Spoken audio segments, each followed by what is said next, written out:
Tafuta jirani.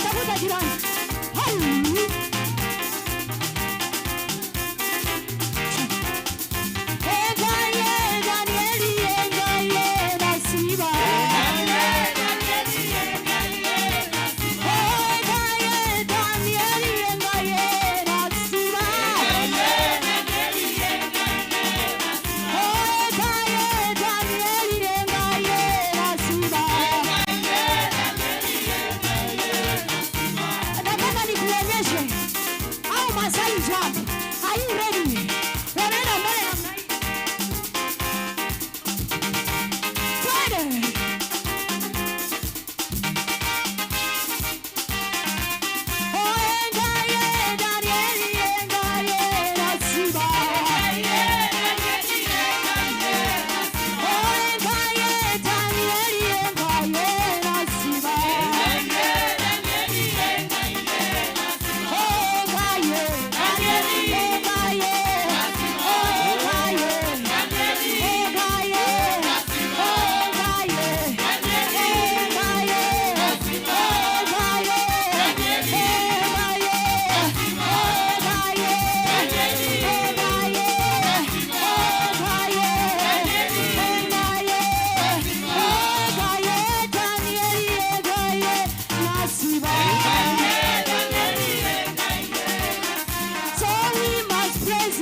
Nataka urudi baadaye. Kaa hapo kwanza.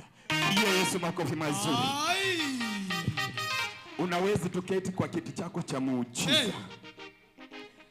Unajua ni lazima tusikie hii madhabahu ni kitu gani inafanya. Bwana Yesu asifiwe. Wako anarudi raundi 2. Hiyo kamoja wako ndio tutaiba tukileta dadi. Si ndio? Hii maombi, kile ambacho Mungu anafanya hapa si cha kawaida. Na wakati mwingine niliwaambia watu wa media wanaweza pokea baraka zao kwa haraka sana kuliko wewe vile uko hapa. Nataka tu nichukue dakika 5 na hiyo nina request dadi. Maana kuna mtu hapa na kesho hii ama kesho kutwa anarudi kule penye alitoka. But he has a very powerful testimony ambayo itakuchallenge. Amen. Na itakusaidia. Hii madhabahu Mungu anazungumza. Inua mikono yako juu. Ninapoleta my sister from that place. Haya, inua mikono juu namna hiyo. Nataka tumpigie Yesu makofi mazuri anapokuja kwa jina la Yesu. 1 2 3, mpe Yesu sadaka mzuri na makofi.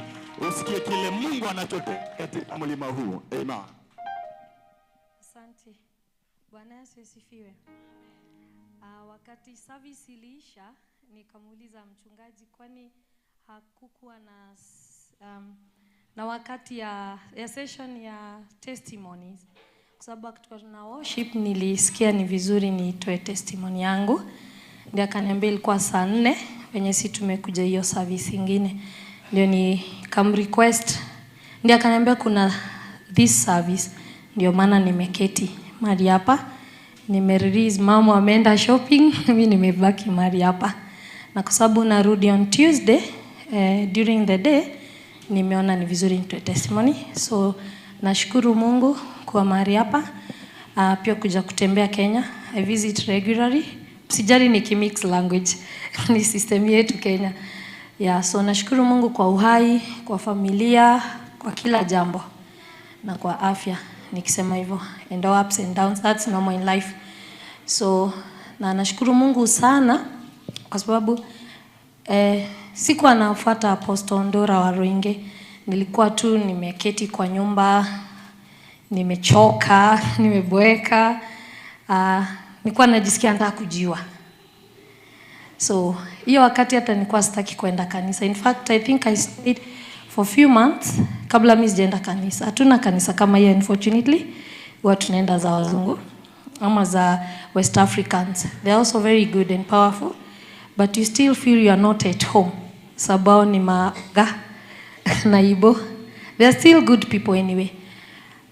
So anyway, it all started during this corona time, but nikawacha tu, I'm trying to be short. Nikawacha tu nikasikia, I felt like I was struggling too much. Nimesoma pale, masoma pale, nimeintegrate.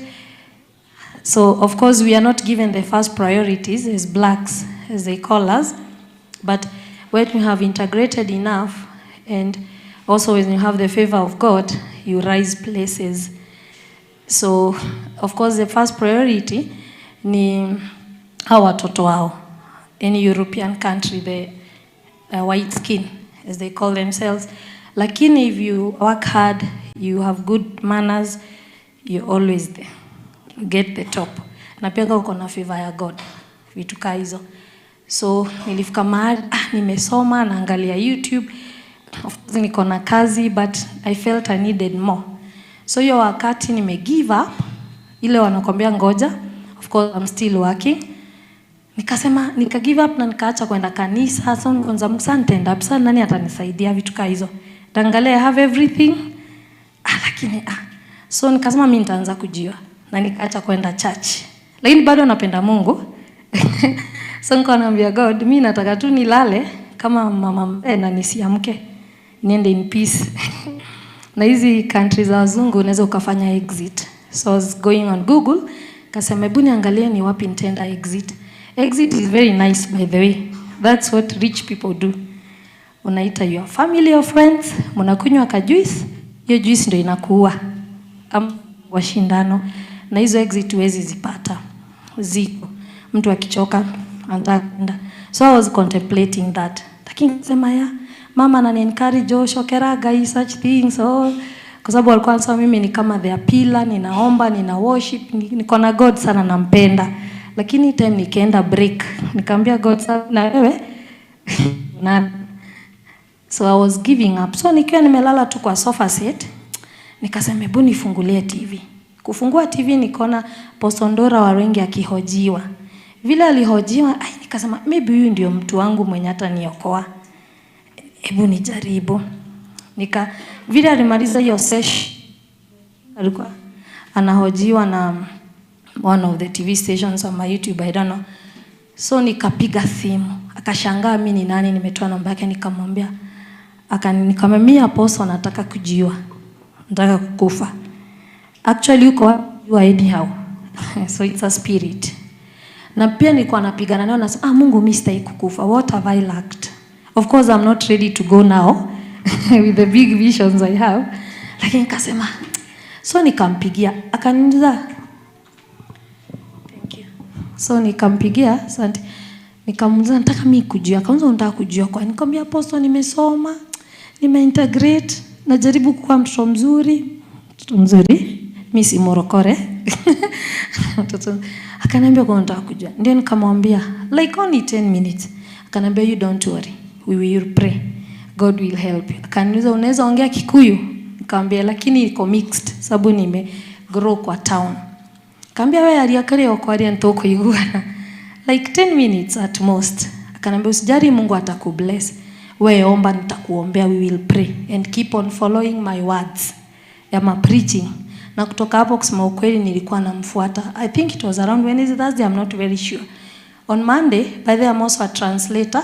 I translate German, English and Swahili na kwa government, premises, schools, hospitals, hivyo. And it's also a miracle. I'm the only one kwa hiyo canton yetu ya Zurich. So iko na demand sana mpaka nimefika mahali nimechoka, I'm tired. Because sina time. But I thank God for that. So niko na tu part time twingi. That's the advantage of white countries. Hata huku Kenya you can manage it. Kuna opportunity. So it was I think Wednesday Thursday hapo. So on Monday I was going for translation. Nilipoenda kwa ile official ilikuwa kwa social department. Akaniambia I like you. We are happy to have someone like you because I'm real when I'm there. But we are really happy to have someone like you. We are actually employing sasa kwa migration. Because I also do with migration when I'm translating. Nikamwambia na kwa hiyo translation company niko there miaka 3 hiyo ya Zurich. but niko na zingine like for 5 years police in another county. So I thank God for that. Anyway, it's a testimony. I'm not bragging, I'm a showing off. No, don't take it that way. So I'm just thanking God for that. Imenisaidia pia mimi. So akamwambia, we are hiring the same company. You have no idea. Kama sijui kama so where do you start? Yani nilikuwa sijisikia, nilikuwa nime give up. Usao nimeongea na mchungaji, I think Wednesday, Thursday. Kamba usijali God Europe. Na sikutoa sadaka, sikutoa chochote. Hakuniambia toa fungu la 10 ama sijui tithe sijui nini. Ndio nimwambia hapo sasa nitafanya aje, nitatoa nini? Akasema wewe kiria ogeda, kiria Ngai agukwira, kiria ngoro yaku ikigwa iganire. So I was like, of course I'm scared. Mimi sitaki kublind pastor. Sitaki mtu ametoa na hata you know the story. Yeah. So hiyo Monday hiyo mama akaniambia, wacha nikupatie site. Nikamwambia sio unishughulikie. Yes, I'll do everything for you. Okay, mimi nidhani jokes. Akanipatia link, nikaenda nika-apply different places, zingine ziko mbali. Wananiambia, oh, we'd like to take you, lakini uko mbali. And I have 2 ways. I can work for migration and I'm also in medical department anyway. That's what I was doing before, but nikamari, nimechoka. Kwa sababu nimesoma masomo yao, first wanachukua wazungu wao, sisi ni number 3. 2 ni other European countries. So you struggle, and I was like, na watu wengi kwa kiniambia ukiwa umesoma, you are okay. So mimi nilikuwa na lack patience na kutrust na kubelieve. Just a second, wacha nichukue maji. Last. Namaliza.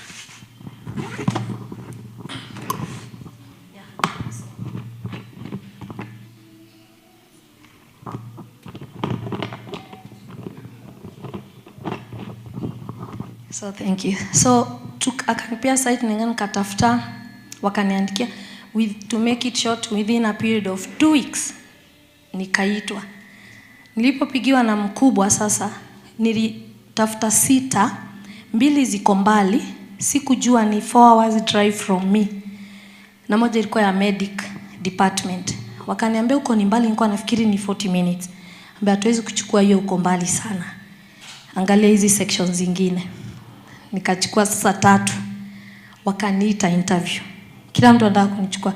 Hii ya mwisho ndio mkubwa sasa, mkubwa mwenyewe akaniambia, we were looking for someone like you. Kwa sababu ni migration.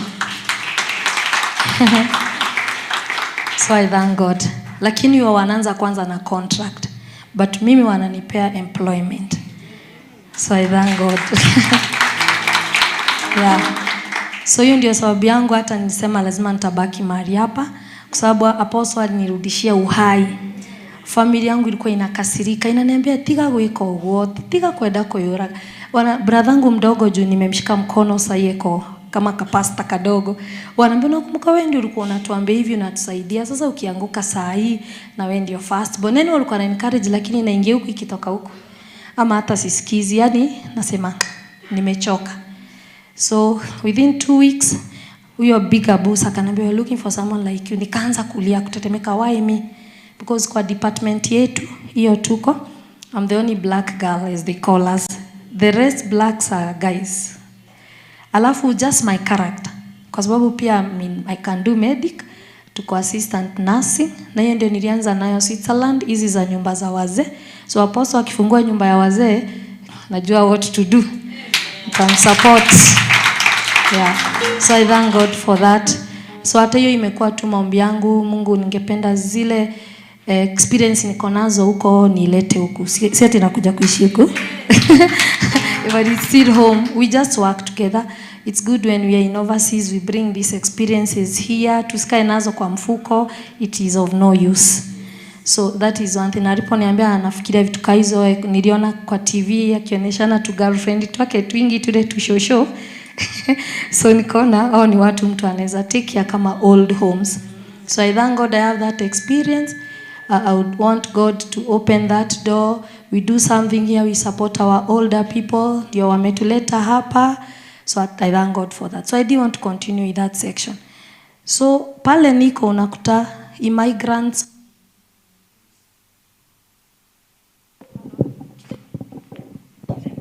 So thank you. So pale niko unakuta wakimbizi wamevunjika moyo sana. Na kwa sababu ninapo translate, for you to be able to translate you have to be you. You're not allowed to lie. Ukidanganyana unafungwa miaka 3. ama 5 ama unatoa 1 million Swiss francs. That's a lot of money. So me I'm real, niko poa.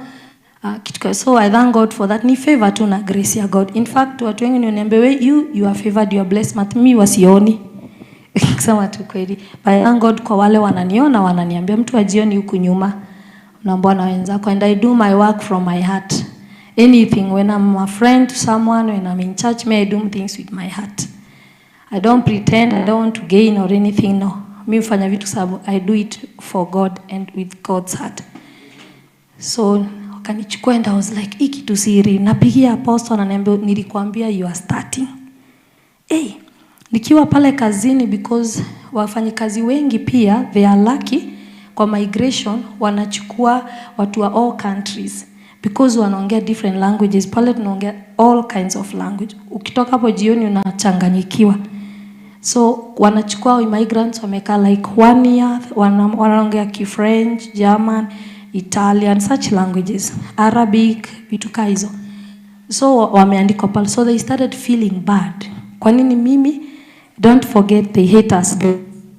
Hivi but Switzerland hakuna hiyo. So wanaona wao ni wazungu, wewe mbona unachukuliwa?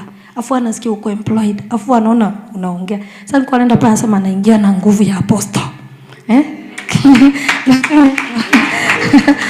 Ushujaa.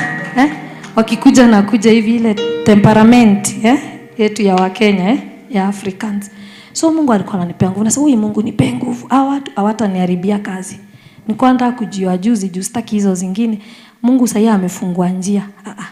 Apostle akaniambia mambo itoka. Naenda hapo na ushujaa, naomba nikienda kwa gari yangu ama kwa train nasikiza apostle. Nikirudi niko tu yani tangu sikio tu ni Ndora Waroinge tunampigia screenshot kwa gari yangu apostle Ndora. Brother zangu anasema Ndora umemtoa wapi? Naambia usijaribu ndio. Hata babangu mwenyewe mzazi alishtuka, hata my mom, kila mtu kwambia Muthika. I took time before telling them. Just kutaka wani block, wanifiche. So nashukuru Mungu sana. Nikapata favor, wakubwa wamenipenda, nimepata favor na ni very strict job, very strict migration. So I thank God, it's a very big thing in the whole of Switzerland. It's politic hata huko. Migration is not a joke. Pale sensitivity, secrecy on top. Nishaonesha apostle anamwambia demo thigari goko, we actually like cops. Fika pale unaona wakimbizi wanakuwa na uoga, wanaona you are there to help. So I go there with a heart of God. You talk to them, they cry, their heart broken. Anakuambia nimekaa miezi 3, nimezalia kwa boat, wengine wamesink, wameacha familia. It's a painful thing. Wengine wanakuja wamekatakatwa huku, au ni wale wanaenda through these black doors. So when you're there with heart, you're good. Hata kazi za wazee, you go there with your heart, not for money. Iyo. So the bosses keep on telling me, ni wetu unakuta mtu anaongea Kiturkish, Kitaki, mimi hata sielewi, lakini we have translation, Google and everything. Wanafurahi. So for me, I go there, I'm fulfilled. Na thank God. Ukisikia story, we are not allowed to cry. Any profession you're not allowed to cry, but sometimes you do. Ni watu wanasema asante sana kwa kunisaidia. Wewe si wetu. Wewe hata ni mweusi unatusaidia. Wanaona difference. Nikasema Mungu, I want to bring a difference. They must respect us. Because we are very hardworking. Black people are known, we are very hardworking. Those who are. So nikiwa pale nasema mimi niko pale kazi na kutumikia Mungu, kuinua watu, ninawasaidia. Watu wanakuja, ukienda kule kila mtu anakuja anataka swali mpaka unakuwa overwhelmed. So I thank God for that. As I'm finishing, hii ilikuwa I think around November, I don't know, ama October. Niko na gari yangu ndogo 5-seater za European. Ikaanza kashida. Ni shida hata si shida. Ni shida, unaenda kwa garage na kuwa repaired. Kupeleka kwa my garage wananiambia ni 7,000 Swiss francs. That's wastage. Afadhali ya new kanaambia hapana. Acha nichukue gari yangu niende za backside. Nitalipa 2,000, 1,000. Ambia hapana, you need a new car. Naambia for what? This one is good for me, I love it because it's my second car. Na nakapenda. Argument. Nakasirika. Naambia apostle, ananiambia I told you you will be blessed. Na utashanga. Tunagi. Gari ikakwama kwa highway, nikapigia breakdown, uko just call they come. Kachukua kanambia gari peleka garage tomorrow usiendeshe. Yani kashida kadogo hivi ni kitu kubwa. Mimi najua kwetu si kitu kubwa. Naomba hii gari iko sawa. So we argued. That's my last nini. We argued. At the end of the day, wakanambia you have to have a new car. I'm like, I'm not ready to have a new car. Gari ya 2 million Kenya shillings. Na imagine hizo ni shamba Kenya. Imagine nitanunulia mama yangu, nitanunua kinyumba. Naambia posa, naambia zitakuja. Nikasema this is not normal, but ni Mungu, wacha ni believe tu. Tukagive sana, imagine nitakuwa nikilipa month. Nilipe half month. Kidogo our good person akasema hapana, we are going to pay for you everything. Nikasema hapana. Nikamza mimi nitakulipa aje? What do I deserve? I started crying. It was chaos. Nini nimedeserve? Huyu mtu ati alipe. Sasa ndakulipa miaka 5 kwa sababu uko unalipa every year. Anaambia hiyo utalipa kidogo, toa 1020, 2000 Swiss francs is okay. Tunaenda kwa car dealers, kwa garage, wanasema hawajaiona kitu kama hiyo. Mimi ninakataa gari. Wanasema wanawake wengi watakimbia. Na si ati ni bwana ananunua ama nini? Hivyo tu. Nanunua mimi na pesa yangu. Tumeagree kila kitu na nilikuwa nalipa monthly. Kaambiwa tunalipa yote. I was shocked. Nikamwambia nipatieni gari yangu ndogo nipeleke Kenya. Wao ndio wana import. So nashukuru Mungu niko na gari mpya kubwa. Napenda gari mpya. SUV. Nikaambia Apostle, nikikalia hivi na mimi ni mdogo, mtu mweusi, kila mtu anakuangalia hivi. Huyu ametoa wapi pesa? Of course wanasema ni za wanaume wengine because they are like you cannot afford. Of course sikutoa pesa yangu cash, I only pay 2000. Ikaisha hivyo, but ikalipwa yote, sina deni. Hiyo ilikuwa saa hiyo December. Na walipio gari ilikuwa brand new only 1 year. I was the 4th person. Hizo ni zile wanakupea tu wakati wana repair yako. So they had to give me because my work is very demanding. Kuna shifts lazima niende na gari juu penye naishi hakuna train na nitachelewa. Na nimechelewa mara 2 karibu nifutwe. Unaitangwa na wakubwa kama 6. They don't joke. Unapigiwa kelele. Kwambia this is, we have politicians here, it's migration, if you get late utaenda nyumbani. Nakumbuka nikaomba, katoa sadaka. Hivyo wakaniambia your job is man, nakupea gari. So I really thank God for that. So mimi Apostle Ndoro Aroingi alinirudishia uhai na sikulipa kitu. Nashukuru Mungu. Nimepata, nikasema hapo ndio nitasimamia na hapo ndio nataka kuendelea kuserve Mungu. Na ndio nilikuja hiyo ni 2 weeks na nikasema nitakuja mahali hapa na narudi Tuesday. Na mbarikiwe. Mimi ni dada yenu, mtoto yenu na mtu wa kanisa. Na tutazidi pamoja. Asante. Na one thing, mtu akitaka kwenda pale hiyo ni ya mwisho. Now that I'm in migration, I know halfway how it works.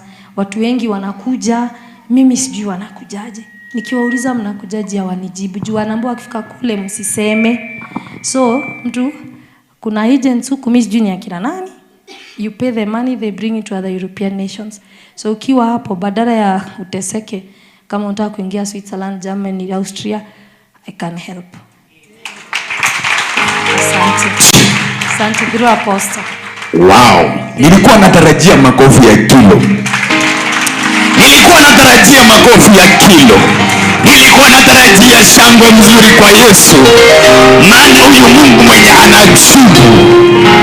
Hata kama dadi ako hapa na anatangaza kitu huko na inatendeka. Jesus, simama kwa miguu yako miwili. Kwa jina la Yesu. Nataka kusema hii. Mungu anajibu. Na nimeshindwa neema ambayo Mungu anatumia mtume. Akisema tubarikiwe, chukua hiyo na uamini. My sister ameenda huko kazi imemkamata. Anakuwa stressed. Lakini leo amekuja tukutoa shukrani kwa Mungu. Inua mikono yako, mwambie tu Bwana, inua imani yangu kuamini mtumishi wako kwa jina la Yesu. My sister, you can come here.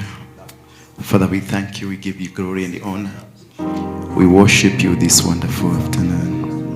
You're a blessing, and I worship you because because of my daughter.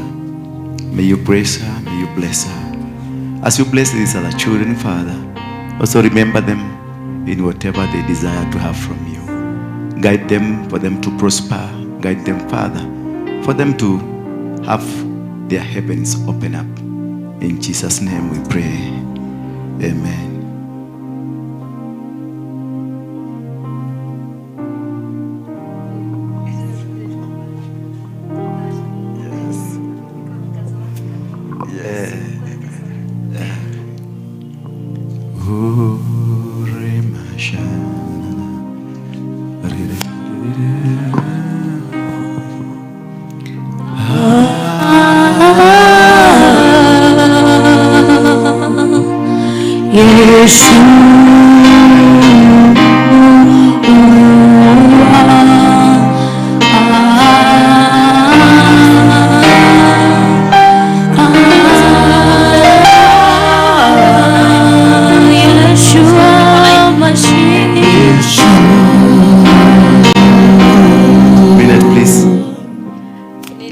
Nilikuwa Mombasa holiday, kama kawaida mimi nunulia watu zawadi. So nikaona hizi pamoja na hizi zingine nilitengeneza. Huyo Masai sijaiona kitu kama hii. It really touched me mpaka akatoa machozi. Alikuwa na kama 6. Nikachukua zote na zingine 2. Nikamwambia hii tunafaa kuweka kwa TikTok. Hizi ni zinafaa wanaume ama wa politicians ama magavana they can buy because anauza 450. Pia mapasta. Kama watakubali. So nikachukua za brother zangu 3 na babangu na basi niweke. Na usiwe niko mifugo na nifuga. Amen. Amen. Unajua naweza kuwa huko na pulani na tuelewi. Lakini hata ukikuwa na pulani siwezi kitibaya. Siweni mswizi.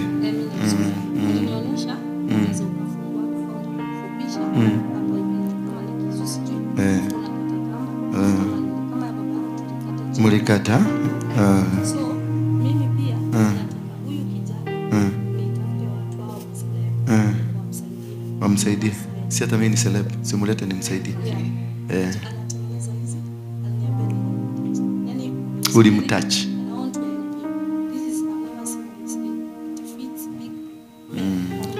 Only men. Thank you. A big people. Like me. Like me. Okay, let us Switzerland. Hakuna ya huko? Hakuna ya huko? Iko wapi? Mbona uliacha? Si ni Kenya, ni Kenya. Ni mkoba ya Kenya. Kuna ya Uswizi. Haisichanganyikani.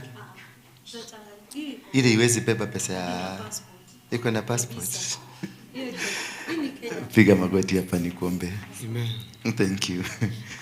Baba, katika jina la Yesu Kristo nakushukuru maana wewe ni Mungu mwenye uwezo. Wewe tu unajua nyoyo zetu, unajua jinsi tunavyotaka na jinsi tunavyo mahali tunapoenda. Na kwamba tu huyu mtoto kuna siku moja alitamania kufa, lakini ukanitumia kusimamisha kile kifo. Ninaondoa roho ya mauti kwao kabisa, yeye na kizazi chake. Na kwamba Baba ukamfungulie milango zaidi, ukampatie ndoa na hata ukampatie uzao wake. Ukambariki katika kazi yake na akaongezeka nyadhifa moja hadi nyingine. Roho wa kulaaniwa na babake, mamake, nyanya yake, guka yake, maeneo ama mtu yote ule hapa nchini ama kule nje ya nchi. Vitendo vyovyote alivyovifanya ambavyo havikukufurahisha, maneno aliyoyanena ambayo hakufurahisha, mitego aliyoipitia ambayo wewe mwenyewe hukufurahishwa nayo, yote na ikaporomoke katika jina la Yesu Kristo. Mimi kama babaki ya kiroho naachilia baraka za baba wa kimwili na baba wa kiroho. Kutoka leo, laana yoyote iliyotangazwa juu yake, iwe aliijua, aliisikia, wala hakuijua wala kuisikia, lakini iko imeandikwa katika ulimwengu wa kiroho, yote ninaifuta katika jina la Yesu Kristo. Naipokea zawadi hii.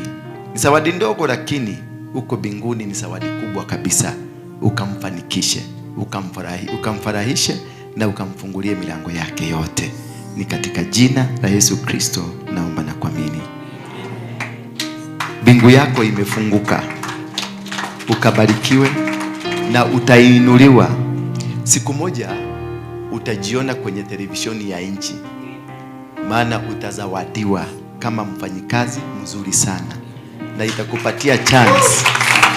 Utaenda mpaka ikulu ya nchi hiyo, na kutoka hapo the sky will be the limit. Milango yako yote imefunguliwa. Na hiyo kitu ingine nimesikia ukisema ati sijui watu wafanye, watu wakutafute, hiyo shona mdomo yako. Umesikia? Wewe ndo kae chini, hiyo urafiki usiutake, utakuharibia kule. Watu wengi ni wanafiki. Umeelewa? Ndio kae. Asante.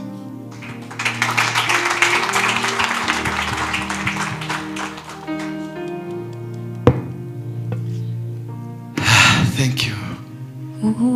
Tuabudu nyimbo moja. Nasikia tu kuabudu. Nasikia tu kuabudu. Sijui kama mnasikia kuabudu. Hebu tuabudu tu. Yesu.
Adonai, you are the mighty King, the King of all kings, the King of the heavens and the King of the earth.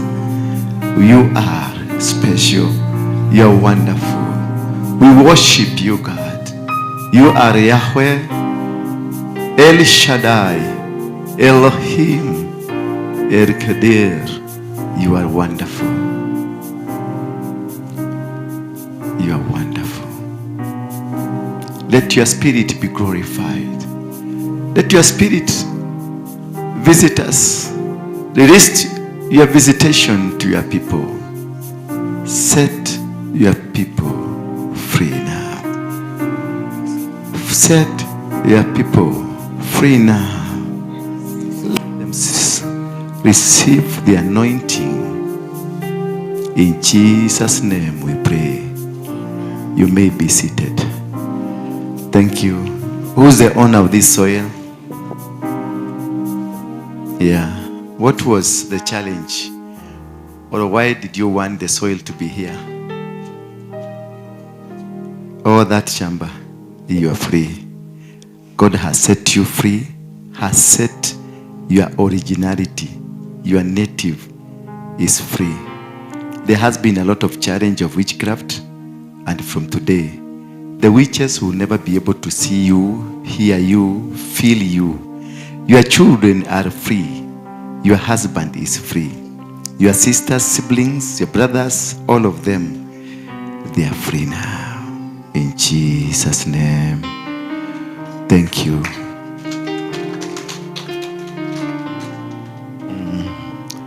Thank you, my brothers and sisters. Thank you. Praise and worship team. At least we can see some life. There's some light at the end of the tunnel for our praise and worship team. And God will bless you because of that. What can I help you? Ungetaka Mungu akufanyie nini? Yeah? Ungetaka Mungu akufanyie nini? Aniponye. Akuponye wapi? Bafu, miguu, mikono. Umegonjeka kila mahali. Bafu, miguu, mikono, kichwa, macho, masikio, nywele, mdomo, meno. Hakuna mahali ya paumi. Hakuna mahali ya paumi. Hebu simama sasa. Simama kwa miguu yako. Simama kama ni mtu amepona mara moja. Haya, fanya, inua mkono wako juu hivyo miwili, rudisha chini. Inua tena juu, rudisha chini. Inua tena juu, rudisha chini. Sema, Jesus, Yeshua, nisaidie, nirehemu. Mwana wa Mungu, nibariki, niponye.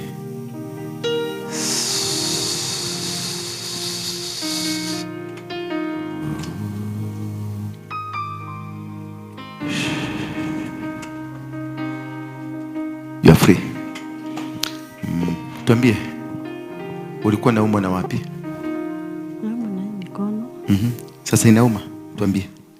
Fanya tu zoezi. Inauma. Huko. Huko kunauma na miguu. Ni hapa kunauma? Hapa. Hapo. Na huko. In Jesus' name, receive your healing.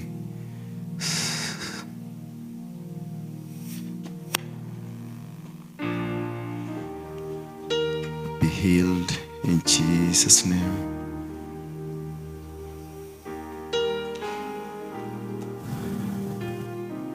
Let it in.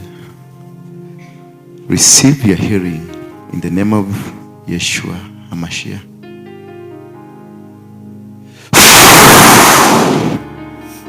You are free.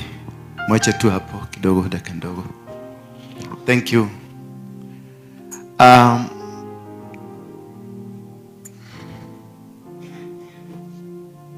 The Spirit of the Lord is on me because He has anointed me to proclaim good news to the poor. He has sent me to proclaim freedom from the prisoners and the recovery of sight from the blind, to set the oppressed free. Bwana Yesu asifiwe sana. That the Spirit of God, Roho wa Bwana yuko juu yangu, ndio niweze kuwaweka walioshikwa mateka wakuwe huru. Bwana Yesu asifiwe sana. That God is with us now, and God is here to set you free. God is here to heal you, to set you free from captivity. What does that mean? What is the meaning of this statement? Eti ya kwamba Mungu ametoa amri, ya ameachilia roho yake juu yetu. When the Spirit of the Lord is on you, you get power to proclaim good news. Bwana Yesu asifiwe sana. When God said the Spirit of God, roho wa Bwana ako juu yangu. When the Spirit of God is on you, you find power power, you find authority, you find a force that guides you, that takes you to the level of success. From then unakuta roho wa Bwana akiwa juu yako, una uwezo, you get the power to proclaim good news. That's statement number 1, that when you hear the Spirit of God is on you, uko na uwezo ambao hauko na watu wale wengine, uko na nguvu ambayo haiko na wale wengine, uko na neema na vibali ambavyo haviko na wale wengine. Kwa hivyo having the Spirit of God on you, it means you have a new thing that will be happening to you, things that nobody will be able to understand, things that nobody atakuwa ana uwezo wa kujua ni nini kinatendeka katika maisha yako. Maana vitu ambavyo vitakuwa vikitendeka ni vitu vya kimiujiza, miujiza. Ni vitu ambavyo hauvielewi hata kidogo. Ni vitu ambavyo watu wa dunia hawataelewa. Maana walikuacha ukiwa point A, watakukuta ukiwa point B. Walikuacha wakiwa wewe hauna, and the next minute unakuwa wewe kwanza kubije wewe ndio mdosi wote unagawa. Juzi tulikuwa tunakugawia maidi ya kukula. Wewe sasa ndio uko na ile store kubwa ya kugawia watu. Bwana Yesu asifiwe sana. Juzi walikuacha ukiwa mogeke, saizi wewe wamekuta ukiwa pastor. Paka wanauliza uliokoka, aliokoka lini? Sasa wewe wakati ulisikia, si uliuliza huyu mtu aliokoka lini? Na unamjua huko kwingine. Bwana Yesu asifiwe sana. Kwa sababu the Spirit of God, kuwa na roho wa Bwana amekuja kwa maisha yako. Vitu vyote ambavyo ulikuwa umepanga ama vilipangika kwenye maisha yako, vinapanguliwa, vinakuwa vipya. Bwana Yesu asifiwe sana.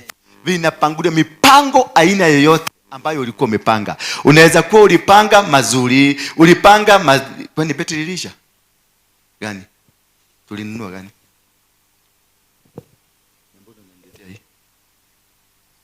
What's the problem with it? Sasa ukae chini.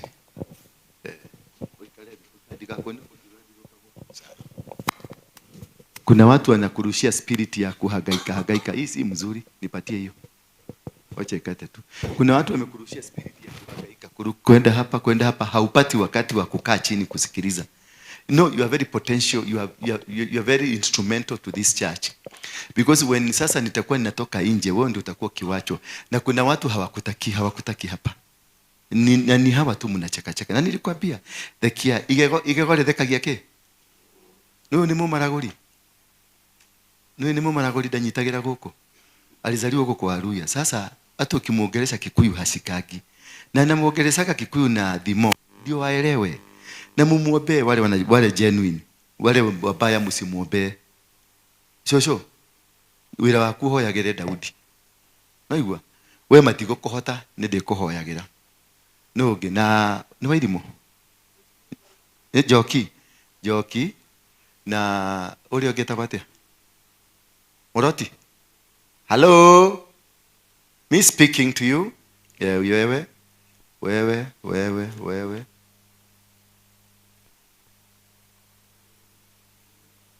Utarudilia Mungu kabisa 100%?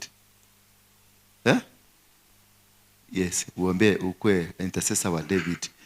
Najua naleta vigogo, nataka vigogo. Wale mkijaribu kukonga mnachomeka tu. Wengine wachana na wengine wengi hapa ndimo wega. Nawe Karo, uko stable kabisa? Muombe David kabisa. Agnes, ule mulamu? Nilisahau. Kuna ngoli.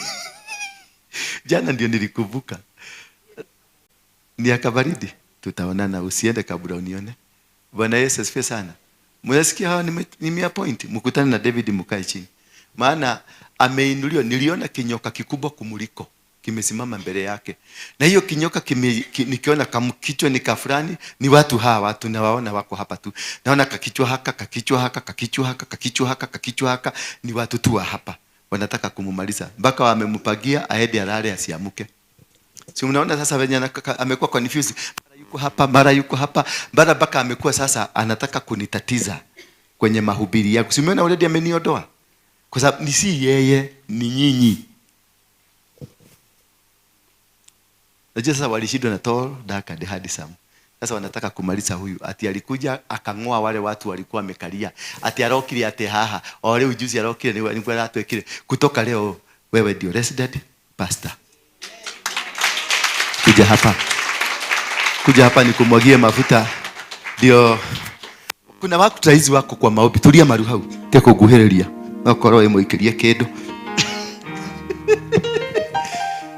Kuna watu saizi wako kwa maombi. Na wameendea David. Ile kwa karatasi zimeandikwa sote ni David. Bwana Yesu asifiwe sana. Wewe wote kodwa radhi. Ninyi muguthie. Haleluya. Nyinyi ndio mtafanya nini? Ninyi muguthie.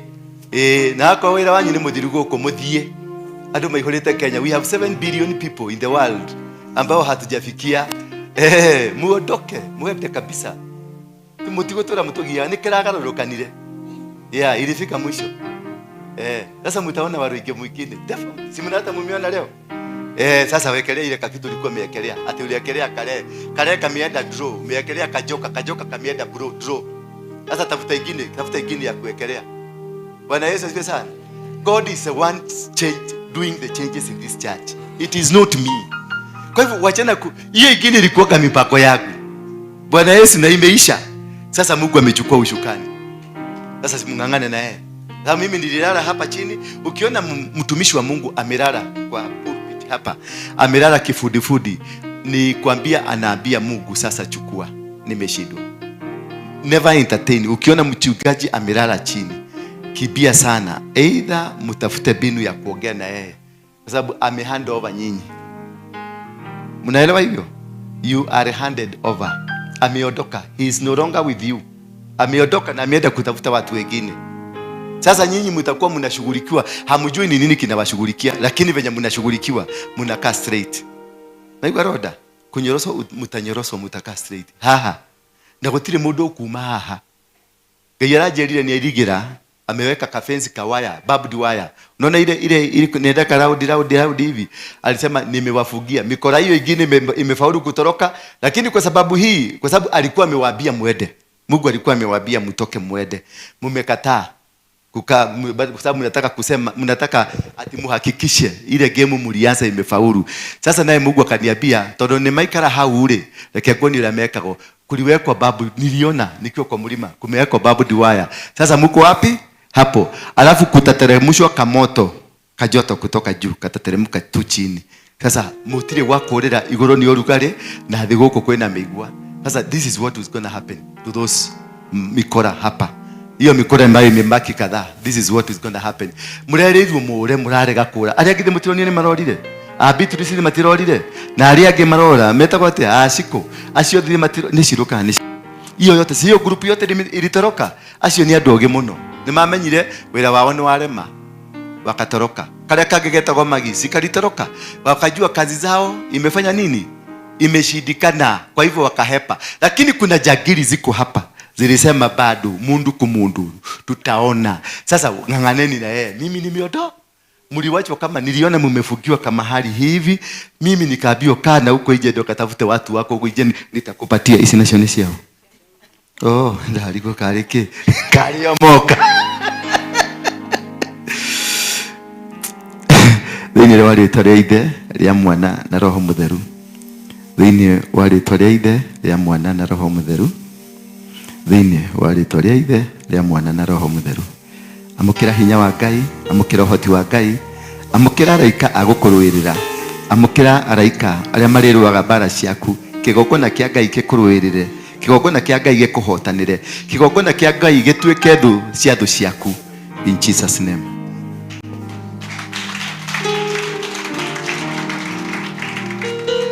Sasa amuka enda ukakae chini. Na usiamuke tena, kaa pale. Murenda guthukiria mwana na mnaona ni mtoto tu. Sio hata mnaona hajakula chakula vizuri. Kaa hapo. Na ndukende guteithio ni mundu. Umesikia? Usitake kusaidiwa na mtu ati nakupenda hata pesa yao. Umenielewa? Wacha tukule isina kurushia tu pesa kidogo na unafanya kazi kidogo. Kula hiyo toshereka na hiyo. watu watatengeneza pesa. Wanatengeneza pesa huku wananiletea. Kuna kamsichana kamoja ka Mombasa kalikuwa kametengeneza shilingi 3,000 kakaniletea. Kafikiria kalikuwa kametumwa na mzee mwingine Mugaga akaniletea. Na nikasiana kazuri. Mtu mwenye anaonanga watu anaanza kufanya atamalizika. Lakini alichukua, alinipatia hiyo pesa, nikamwambia ekelea kwa meza hapo. Akaekelea, nikakuja nikasema iwekelewe hapa. Kuwekelea hapa nikakaa tu ni cheki, nilikuwa kwa sababu nilitaka kujua kama itakaa hapa. Kukaa hapa kuangalia, nikarudi kuangalia, nikuna pesa imeenda. Bwana Yesu asifiwe sana.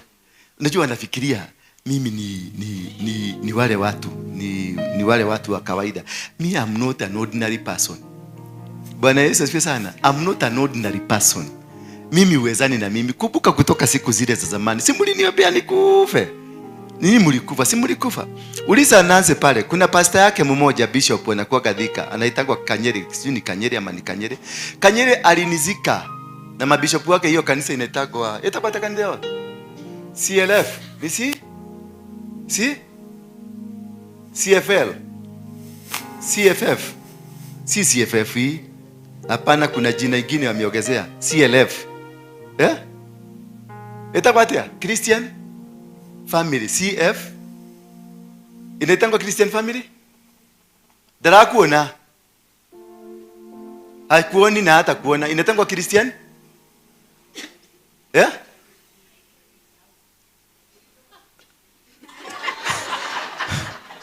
Naona wakora wa kanisa. Hawezi taja.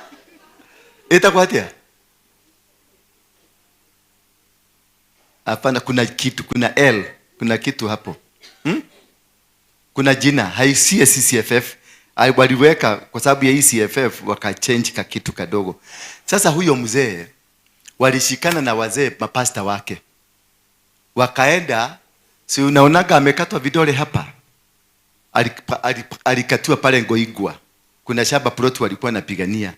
Alikuwa ni shamba, I think ilikuwa plot ya wenyewe. Akaenda kuzuia, akakutana na wale vijana. Si mnajua? Wale wa ile kitu. Wakakutana na wao. Wakaletana juu, wakamkata nini? Mkono hii vidole. Anakuwa na karugu kamekaa hivi. So, mzee aliambiwa ni Waroigi ametumana. Mimi hata Ngoigwa nimejua tu juzi. Juzi tu mimi sikuwa najua Ngoigwa ni wapi. Lakini aliambiwa ni nani mimi? Si alienda wakasema sasa wafanye maombi. Akaenda akanunua saduku Jenesa. Wakatafuta picha yangu. Wakaweka ndani picha. Wakaenda kama kaburi pale, sijui pale Kiadutu hapo. Wakachimba kaburi, wakanunua kaburi. Wakanizika hapo ndani. Wakafanya ibada. Na wakaacha kama wamefanya nini? Bishop. Bwana Yesu asifiwe sana. So wakagoja siku moja kama mnabii ule alikuwa naye akasabia 7 days jamaa atakuwa amekufa. Sasa 37 days zilizofika, mojamaa nikaenda pale hoteli inaitwa December hapo, nikakuta wamekaa hapo chini. Nikaona mzee ananiangalia hivi, mwingine akaniangalia hivi, nyingine nikaona wanataka kuruka na hakuna dirisha ya kurukia. Sasa ndio niliuliza mzee mwingine hapo rafiki yangu akaniuliza, nikamwambia nikigerekia to ahujia Shomore. Akaniambia adwa ciore meshiria woka kumoraga tondu ni makuragire. So mimi sikuwajua, hata siku take interest. Miaka mingi baadaye huyu Nancy huyu akakuja akaniambia kuna mzee anaitagwa fulani. Huyo mzee ako hivi anaobaga. Sasa nilikuwa kwenye ka situation kalikuwa kanahitaji kuobewa. So nikamwambia sasa tukipiga story na Nancy anajua kupeleka watu sana kwa manabii. Sasa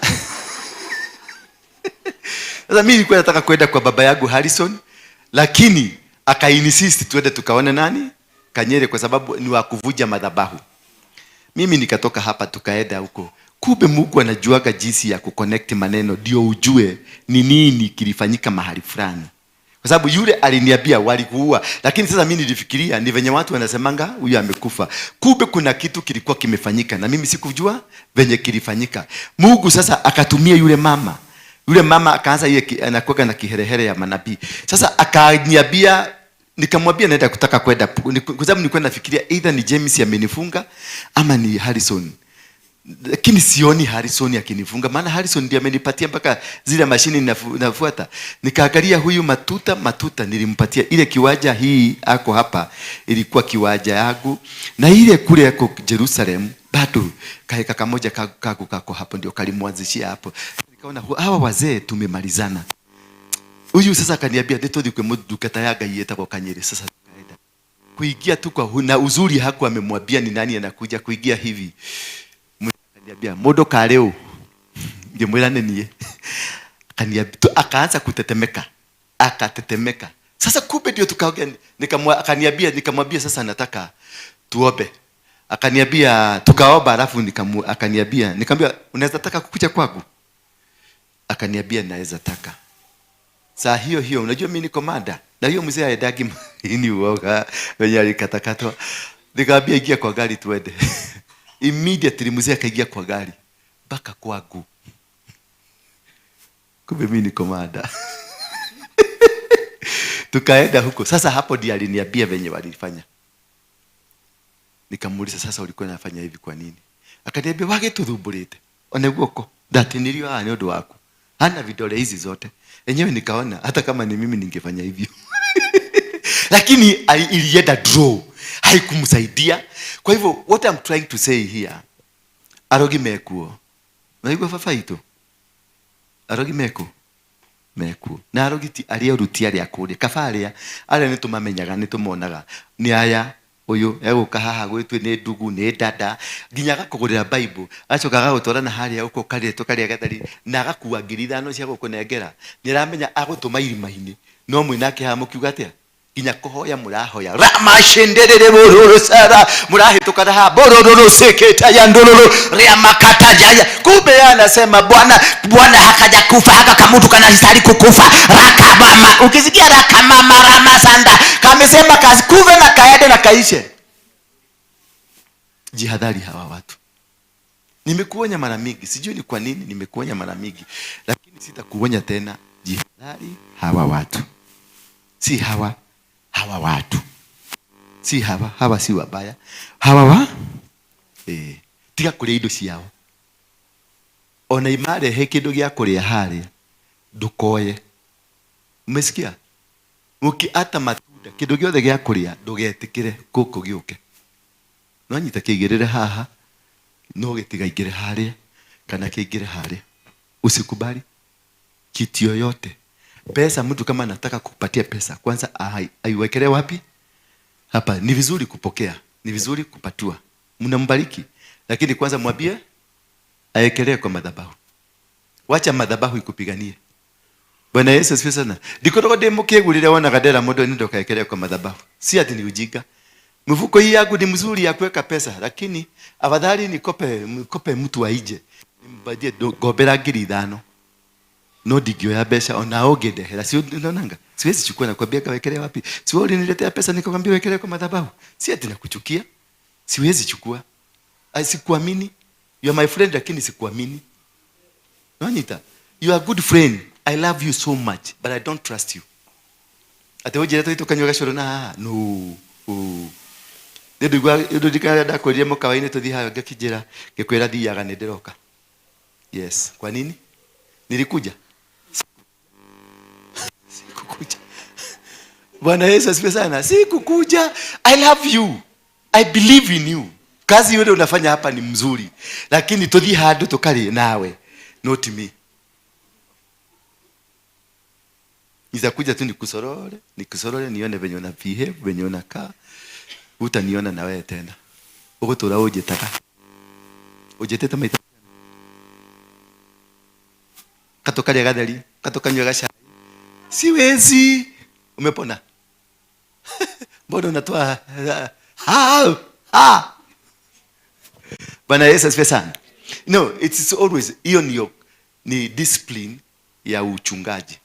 Kugitira maguta maku ni kumaheithia gitio. Todo tumeteko tu mago hau tonini. Si ati na kukataza utembee na hawa, lakini huyu mama anaweza kuwa na mtego. Anataka tu akupeleke mahali ukapchue ndio ukuje bomolewa hapa. Maana discipline so wakati wote ndio unaonaga watu wengine, kuna watu unaonaga na waniaga kwa ofisi na kuna watu wengine nakwambia kavuruta viti pale nje. Kwa sababu ule ukiona nimekwambia vuruta kiti pale nje ako na nia. Lakini wewe huoni, mimi naona. Na sasa anataka kule labda anakakisi anataka. Na hiyo kakisi kako na kitu. Hello, mwingine anakuja just hug me, just hug me. Na nimetoka hapa kuhubiri. Na nimetoka hapa nimehubiri nikiwa na mamoto.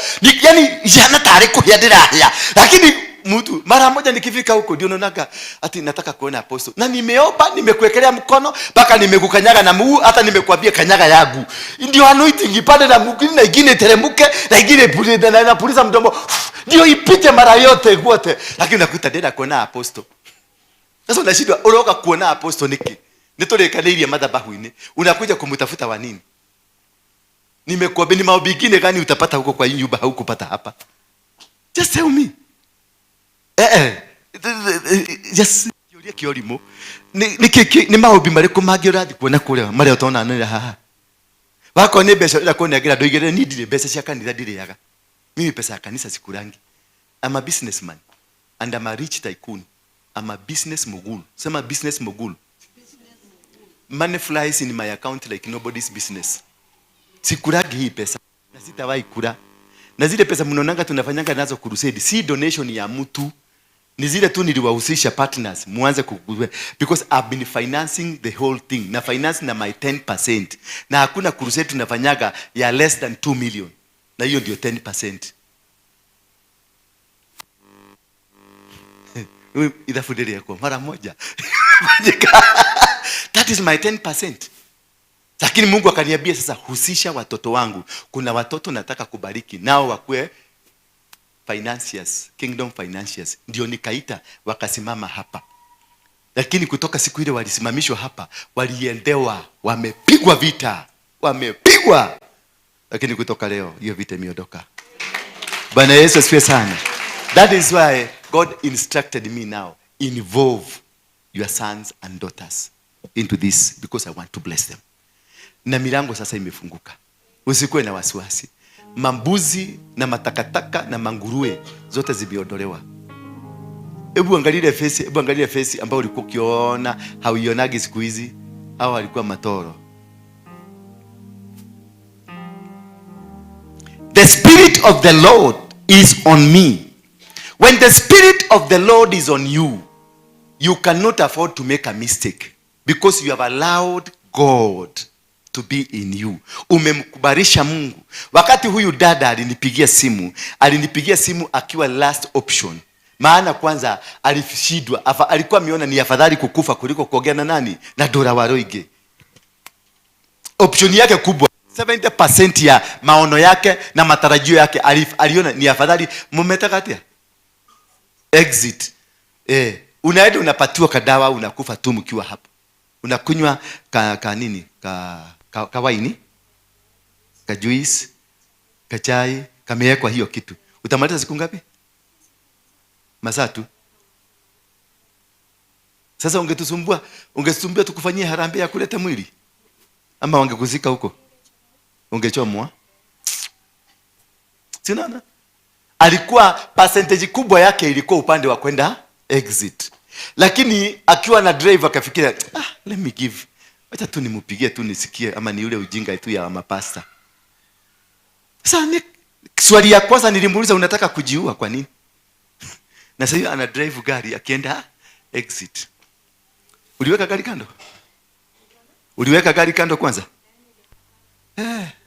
Kwa sababu nimemuona nikiwa Kenya.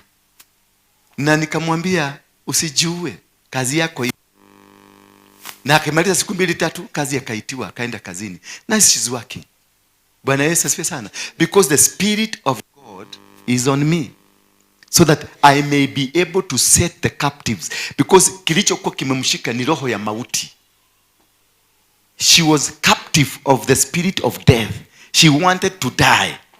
So what I did, I released the spirit that God had put in me into the spirit of death. Na nikakata hiyo spirit ya death.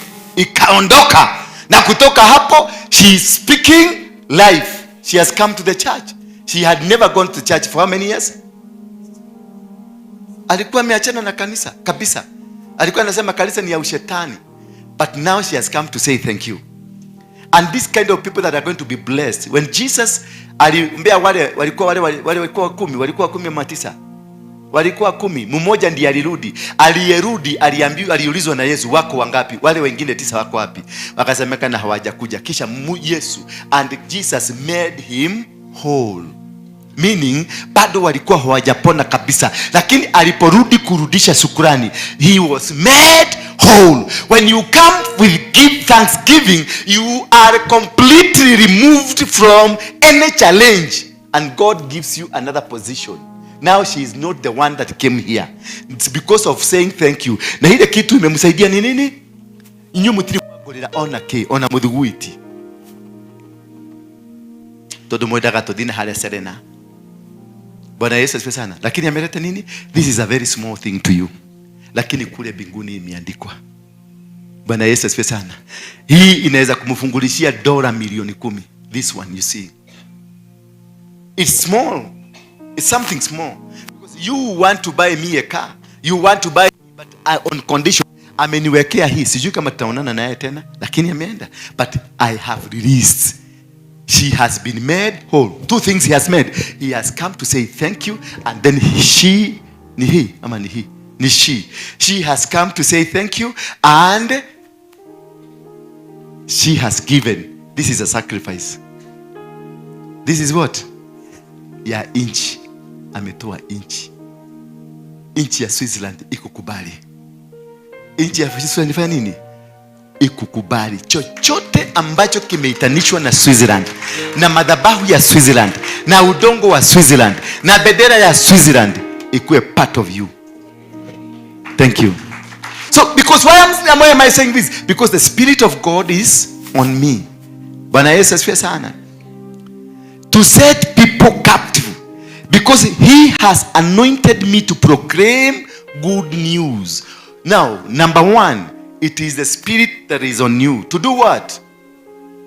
To claim? To claim good news. The Spirit of God leads me to claim good news. I am here to proclaim good news to you.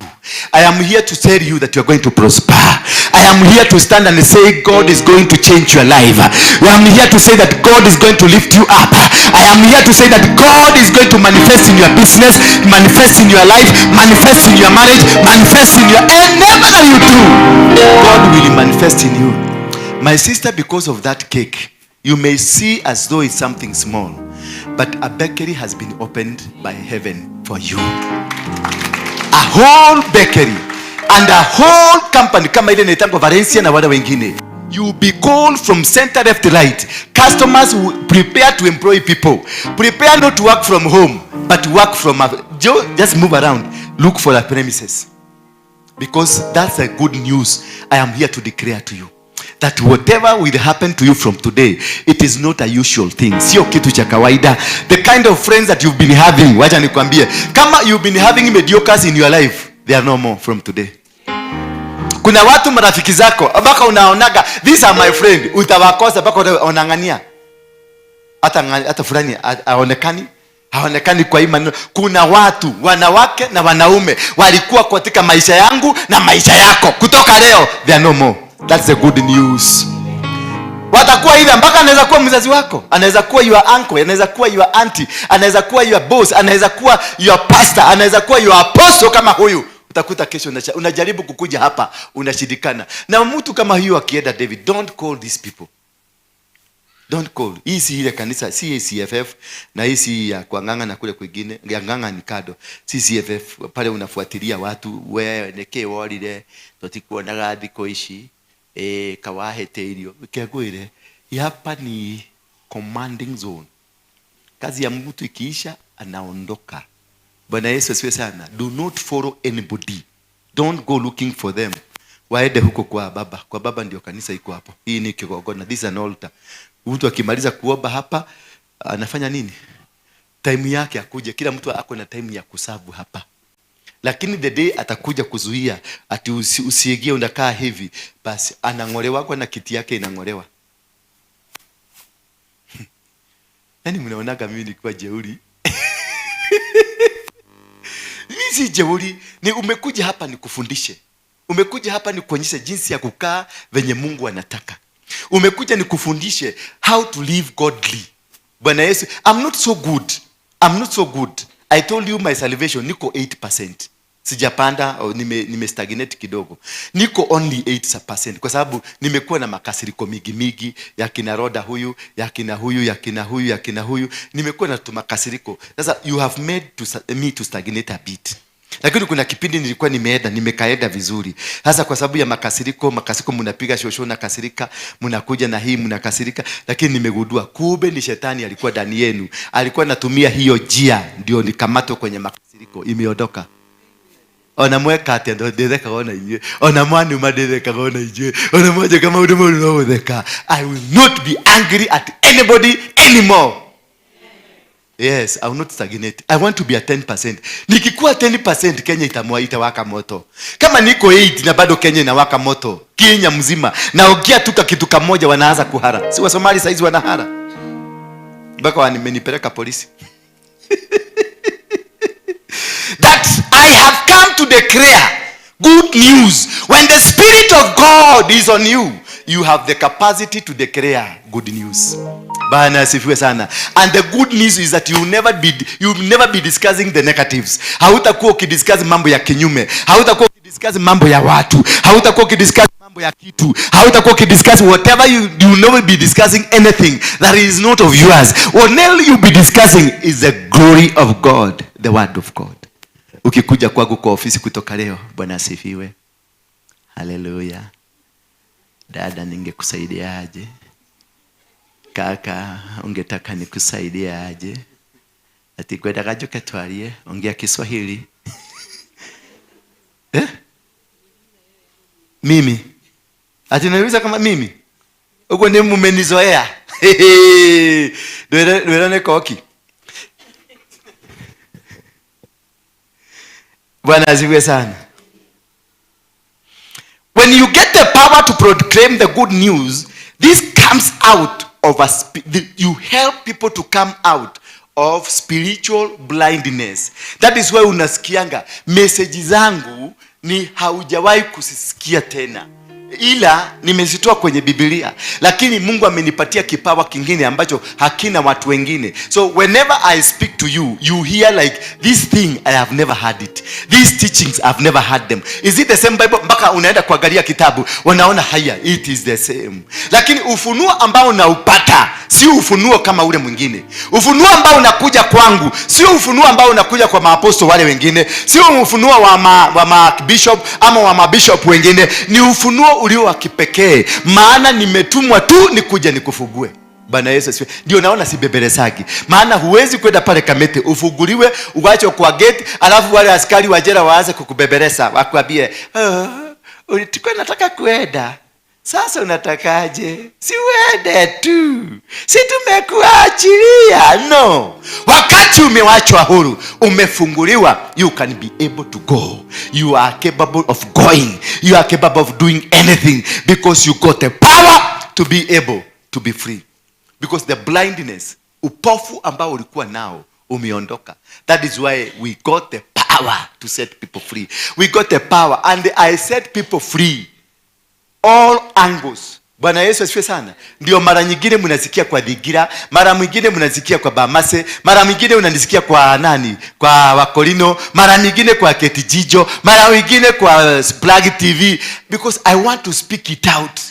And you cannot be able to speak it out if you don't have the power of God to speak it. If you don't have the authority from heaven to say it. Because kuna mtu mwingine anaweza kuongea na hakuna mtu ataelewa. Lakini kile kitu nimeongelelea, nimeenda kwa Moroto, watu wananisikiliza. Aramisi nakuaga kwa Moroto FM. Fuguaga, munanisaidia kuongea huko. Kule kwingine niko kwa TV, niko kwa Milele, niko kwa kila mahali. Maana Mungu amenifungulia mlango huo. Niende nitangazie watu wa Kenya, niwafungue, niwaambie hapa kuna hatari. Wakati juzi nikaona Wakikuyu wameenda kwa hatari sana. Nikawaambia Wakikuyu kujeni pamoja. Gachagua akaniambia hataki kunisikia. Ule mwingine akaniambia, nikaambia Gachagua miezi ni 3 kutoka sasa Raila na Ruto watakuwa pamoja na utawachwa nje.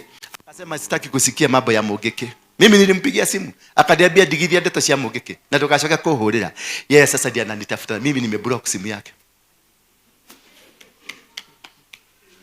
Sababu nilimwambia, and what I tell you, I'm not telling you so you follow me. Sikwambii unifuate, sikwambii unisikilize, sikwambii ufuate hivyo nimekuambia, ninakwambia tu venye mimi ni Mungu ameniambia na nakwambia. Wewe sasa kutoka hapo go implement all, do not implement sauri yako. Huko kwingine mimi si yuko. Mimi nikamwambia Raila na Ruto watashikania Mombasa, the next minute watashikania Uganda. Hiyo yote ilifanyika. Akaniuliza ulijuaje?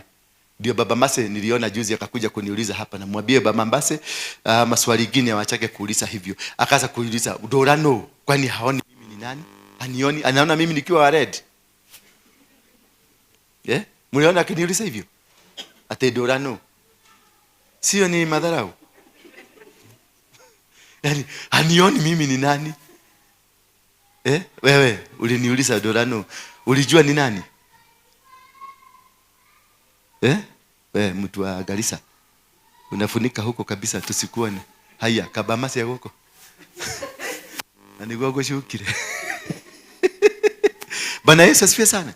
Because God has just called me for this season and the next and the season, because people like I, people like Moses, people like Joshua, people like Elijah, they are called for a particular season to come and change it. We are in a season where the generation is getting lost. I have been called. The Spirit of God came upon me so that I may reach those people, so that I may reach the politician, so that I may reach the Christian, so that I may reach the worshippers. Si nimekwambia nilienda hapa kwa Freemason, hapa kwa Shetani. I'm the only person mwenye ameingia kwa Shetani kuiba. Tuonyesha Shetani, I can steal from you. You steal, but me I can steal. Na niliingia. Bwana Yesu asifiwe sana. I have been sent to speak to Catholic. I have been sent to speak to PCA. I have been sent to speak to everybody in the society. Nazungumziaga kila mtu. Ile jambo Mungu amenipatia ndio hilo na speak. Because I am a chosen generation. Bwana Yesu asifiwe sana. And that is here because you are also a chosen generation, because you in you a seed has been planted, and this seed ikianza kugerminate, you will be able to stand in the middle of the enemy and you tell them eye to eye, ball to ball, and they will listen to you and you'll go. They will not hurt you. They will plan every way to kill you. They will plan every way to stop you. They will plan everything to make sure ati hauendi mahali, lakini utawashinda. Watasikia umetokelezea kule kwingine. All only you stay with God. Bwana Yesu asifiwe sana. Unahitaji tu kukaa na Mungu. Unahitaji kutembea na Mungu. Kwa kila jambo unalolifanya unamhusisha. Hata ndio juzi niliona mama mwingine amenitumia ka video. Nitawatumia kwa video kwa sababu kalinisaidia sana hata mimi kujielewa. Ya kwamba why are chosen people single? Hello. Why are the chosen people? Wale ambao hawako na mtu, yani wana struggle sana because they have an energy which is extra, very powerful. An energy that nobody can be able. Kama sasa si unafikiriaga sasa umenijua mpaka unasema nesho nende moelewe. Ukikuja kuangalia unakuta hoteli kidogo na kimooi. For example, natumia for example. Acha kuniangalia na macho ya Catholic. Utikagira nwaje kila kiodo-ini muhuko ujo murage hata njugu karanga undi age kamwe kamugu ugicoka kuthikiriria ona ti njugu uraria muguka.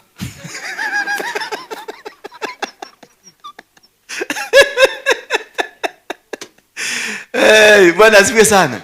Those are the kind of people, and this is the generation. Nyinyi ambao mko hapa, you have been selected for that. A chosen generation that has a power and a capacity to overrule anything that is happening. To go and say this will not happen, na inasimama. Juzi hapa tulisimamisha mvua, silisimama? Yes. Ni mimi nilisimamisha? Hapana. The anointing that is upon us, niliwaambia mkuje muinue mikono tukafanya hivyo, and it stopped and it went that way. And that is what God has given unto you. That spirit ndio Mungu ameachilia kwenu. Kama you are ready to receive it now. Bwana Yesu asifiwe sana. And that is the reason umepitia ambao umeyapitia. That the reason umekutana na wachawi, umekutana na waganga, umekutana na washerati, umekutana na waizi, umekutana na kila aina. Kila mtu hapa ako na kahistoria. Why? This history was to build something new in you that God will use to make his authority to be heard. Kuinua madhabahu mapya ambayo si watu wengi wataielewa. People, not very many people.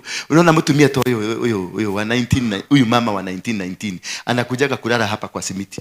Na nini? Baka wakamjaribu, wakafikiria simiti itamuua, haikumuua. Sasa wamemwendea kwa mchawi atuamuue. Sasa angalia wao ndio watakufa. Ngoja tu. Wao ni wetu tugathiko mathika na tugathi na oge kila kajo. Todo ndũngĩthũkia, hauwezi kumaliza kile Mungu ameanzisha. Hauwezi.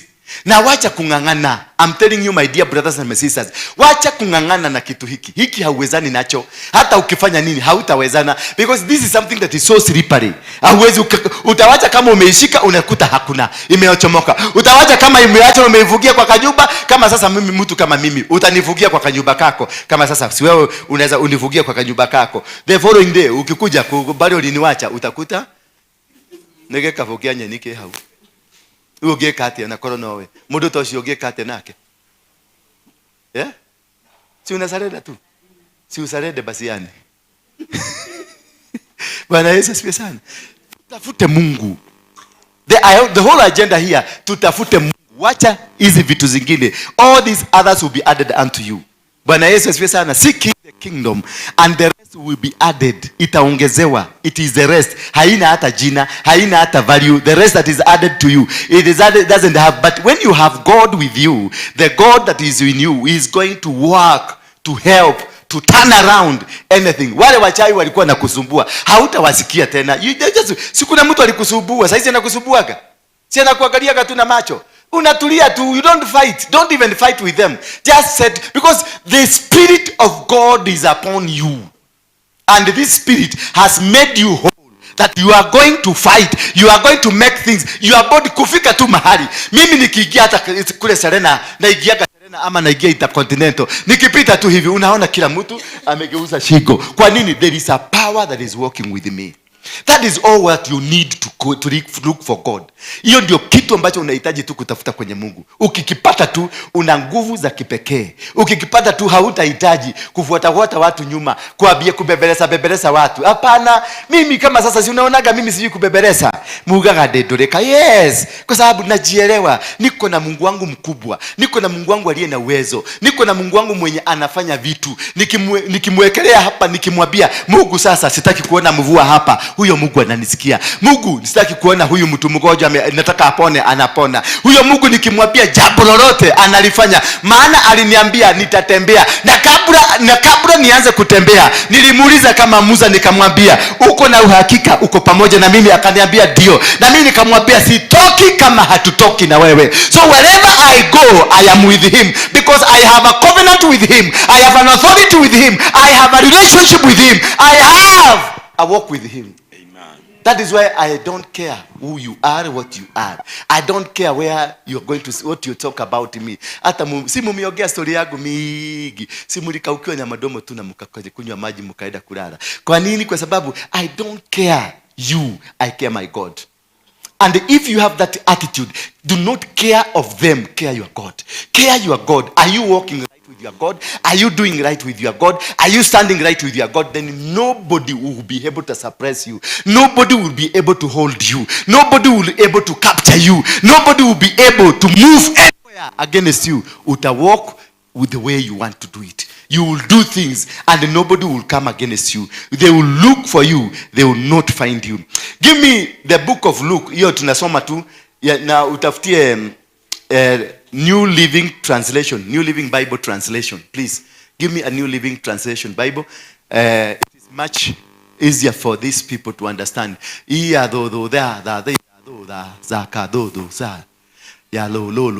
Yes. The Spirit of the Lord is upon me, for he has anointed me to bring good news. Hallelujah. To who? To the poor. Who are the poor in this case? The poor in this case, it is you and me who does not understand the plan of God, who does not understand the agenda of God, who does not understand what God wants in you. Because there is a thing that God wants in you. That is why you don't know. And if you don't know, you are poor. Bwana Yesu asifiwe sana. The poverty sio ile ya pesa. The poverty sio ile ya kukosa. The poverty is the lack of knowledge. My people die because of who? Because of lack, perish because of lack of knowledge. When you don't have the knowledge, you are poor. When you don't have the understanding, you are poor. When you don't have the knowledge about something, you are poor. So the good news is that the good news to the poor, he has sent me to proclaim that captives will be released. When I teach you to come out the poverty of understanding, then you will be able to understand you are a captive. And when you are a captive, you need to be released. You need to be set free. That because you have understood, you understood what? I am poor because I don't understand the word of God. But until when you come and understand the word of God, unakuwa umeelemika, umejua, umepata ujazo, umepata uwezo mpya. Kutoka hapo, you are able to know that I have been a captive. You are able to know that nilikuwa nimekamatwa. You are able to know that I have been sent in a wrong direction. You are able to know I have been living in a wrong house. You are able to know I have not been doing right. You are able to know things have not been working for me. That is when you understand that I am a captive. And once you understand that I am a captive, you are able to be removed because you understand. Bwana Yesu asifiwe sana. You can never be set free if you don't know you are arrested. You can never be set free if you don't know that you are bewitched.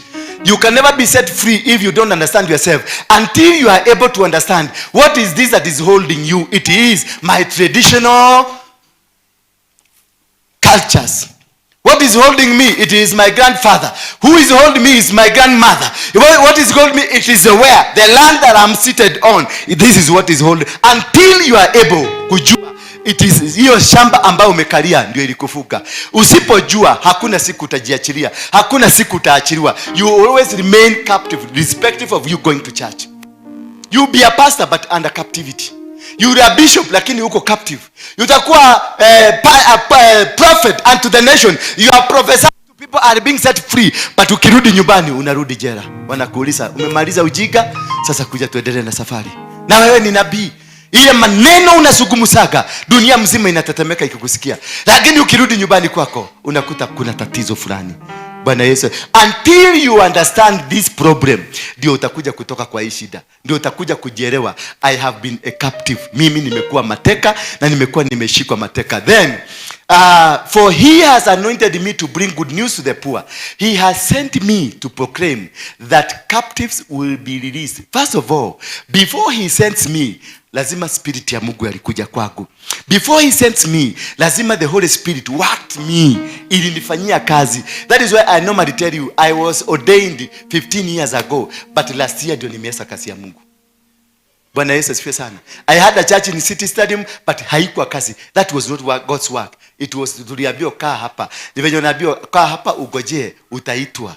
Hiyo City Stadium ilikuwa kaa hapa ugojee. Nilikaa reception, nikojee niitwe.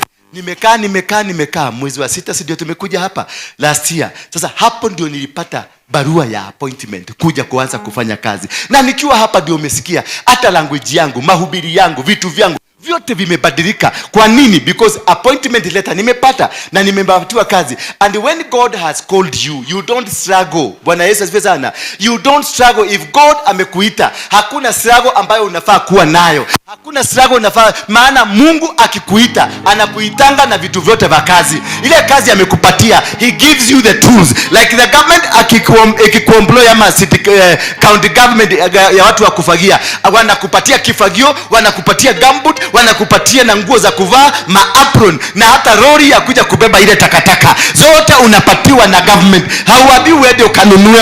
When God has given you, has said, I have anointed you, I have set you free, I have set you over this anointing. God empowers whatever he has set in you. God empowers whatever he has given you. God empowers your ministry. God empowers empowers your society. God empowers whatever you are doing. Why? Because it is not your work. Sio kazi yako. It is the work of God. It is the work of Him. You are just a vessel to be used for the work of God. It is not for your glory, but for the glory of God. So God will make sure He has given you all tools, equipment, and the things to work through, so that His work can be seen through you. Bwana Yesu asifiwe sana. So you cannot come and brag here and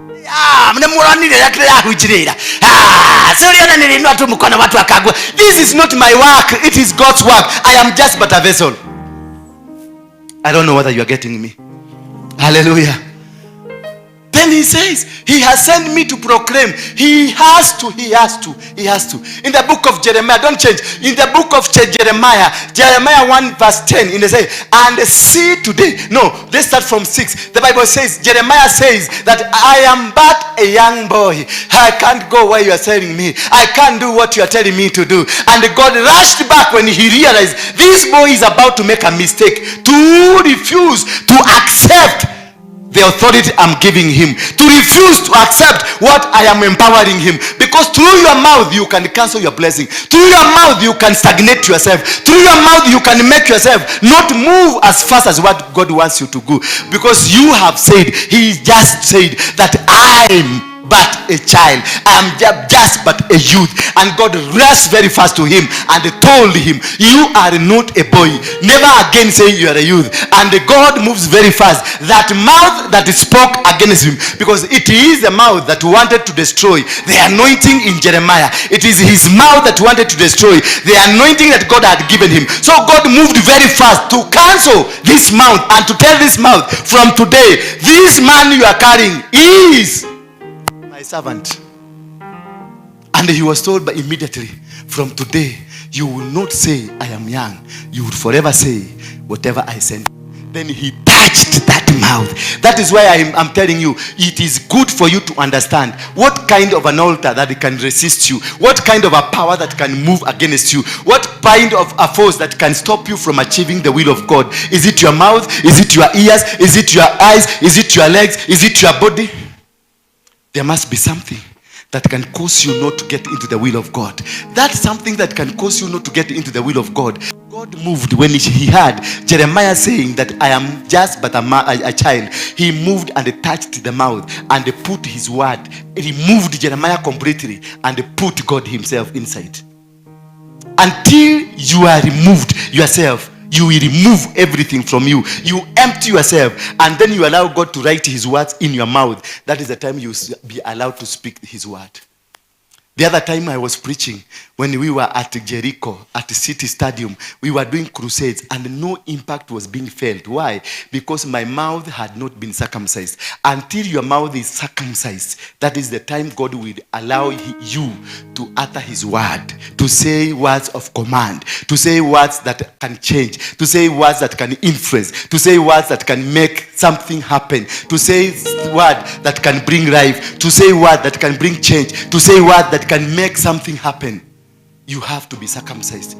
Your mouth must be circumcised so that new words can be put. When Isaiah was asked by God, who is here that I can use as a vessel? Isaiah said, here I am. But remember, Isaiah was that monger. He was a monger, a man who will speak anything and anywhere. A man who will be anywhere. Any crime associated with mouth was associated with Isaiah. And because he has volunteered himself, God did not disappoint him. He went to him and put a hot charcoal in his mouth. Why? To burn the mouth so that the mouth can be tamed to work and live according to the plans of God, not to the plans of Moshene. Most of you here are suffering. Why?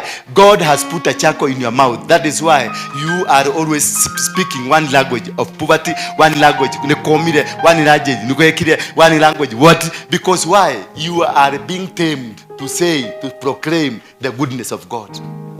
Until you learn to proclaim, you will forever be saying Nekomire. You will be forever saying that you will be forever saying you got more power than that which you are talking about. You got no power in your mouth to discard any murogi in your life. You only say, by the blood of Jesus, I destroy every covenant, every word uttered against me, every spell against me, I cancel it in the mighty name of Jesus. That is how powerful you are. You got the authority. Tell your neighbor, I have the authority.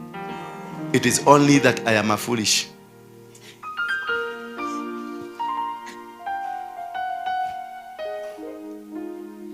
Maybe your neighbor, I have the authority. I didn't know I have the authority. But now I know. Do you know that is the same as saying I am a fool in a different language? We are all fools. We only don't understand that we got the power that is working with us. We got the authority working with us. Only Moses needed to just a conversation with God and tell God, if you are not going to walk with me, I am not going to walk. All that's what we need, because God wants that recognition that you cannot walk until you invoke his spirit, you invoke his power, you invoke his authority. God is a jealous God. When you start walking and doing things, God will abandon you. But when you start moving with God, when you start moving and telling God, I cannot be able to do if you cannot walk with me. I cannot be able, you tell God, lead, I am going to follow. Do it, I am going to do it. Ezekiel was told by God, can the dry bones come to life? Ezekiel did not say yes. He told God, you only know. Because the Spirit of God was upon him. The Spirit of God was working with him. He was only able to do it because he allowed God to take supremacy. But for us, when we do something small, we go all around shouting and telling people, this is what I did. This is not what you did. You have no capacity. Me, myself, I don't have any capacity to heal anybody. I don't have any capacity to do anything. But with my God, I will use the words of God and proclaim liberty in you, and proclaim success in you, and proclaim some, because I'm using the words that were put into me by God. Hello. Bwana Yesu asifiwe sana. He has sent me to proclaim the captives will be released. Imagine, he has sent me again to tell you that you are going to be released from sleeping. Bwana Yesu asifiwe sana. That from now you are not going to sleep anymore. From now you are not going to dream while hearing another voice. It is not a dream. No, now she's hearing like it's like she's in a village. People are talking in a village. Kumbe ni mimi anasikia, but she is sleeping. Why? She has been carried away. She is a captive now. The captive of sleepiness. Now she can hear some voices. Na anasikia ni kama tuko mwala. Hello. So I am here to tell you that you are going to be released. You are going to be set free because the Spirit of God is on me. Bwana Yesu asifiwe sana.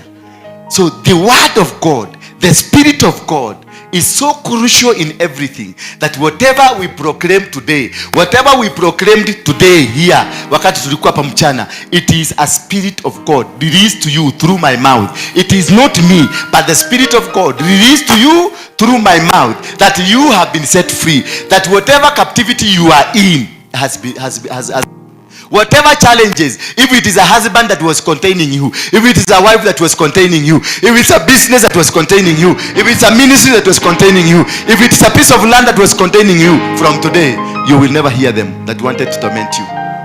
You will never hear anything that was an obstruction to you. You will never be associated with anything that stops you from making. You are going to be successful. You are going to win. You are going to capture. You are going to conquer. You are going to be successful where they are not able to be successful. Because God has created a way for you. Has created a loophole for you. Bwana asifiwe sana. And then, that the blind will see. That is what God has given me. That the blind will see. Who are the blind people? The blind people are you. You are here but you cannot see the marvelous work of God.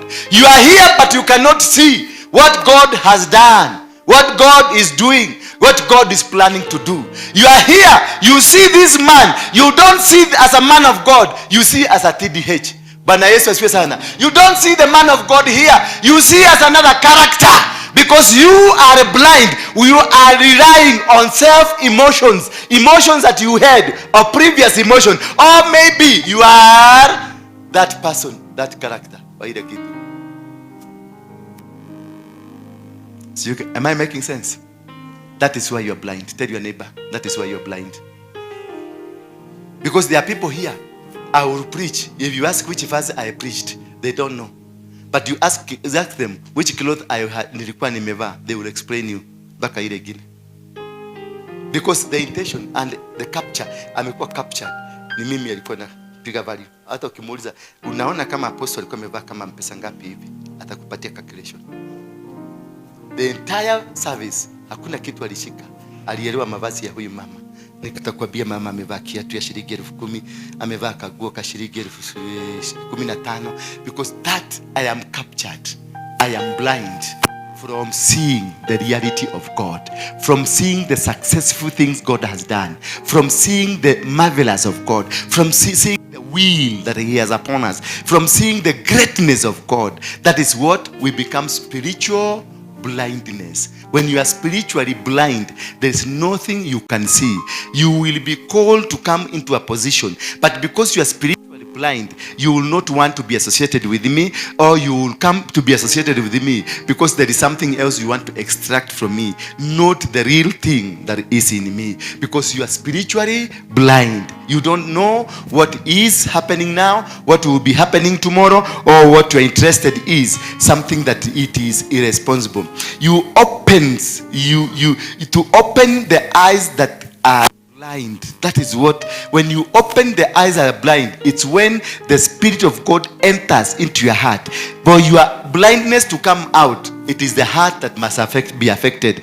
That the Spirit of God will enter into your heart. Once it enters into your heart, then the heart will revolutionize your body to see not only the man of God, but also see the God that is in the man of God.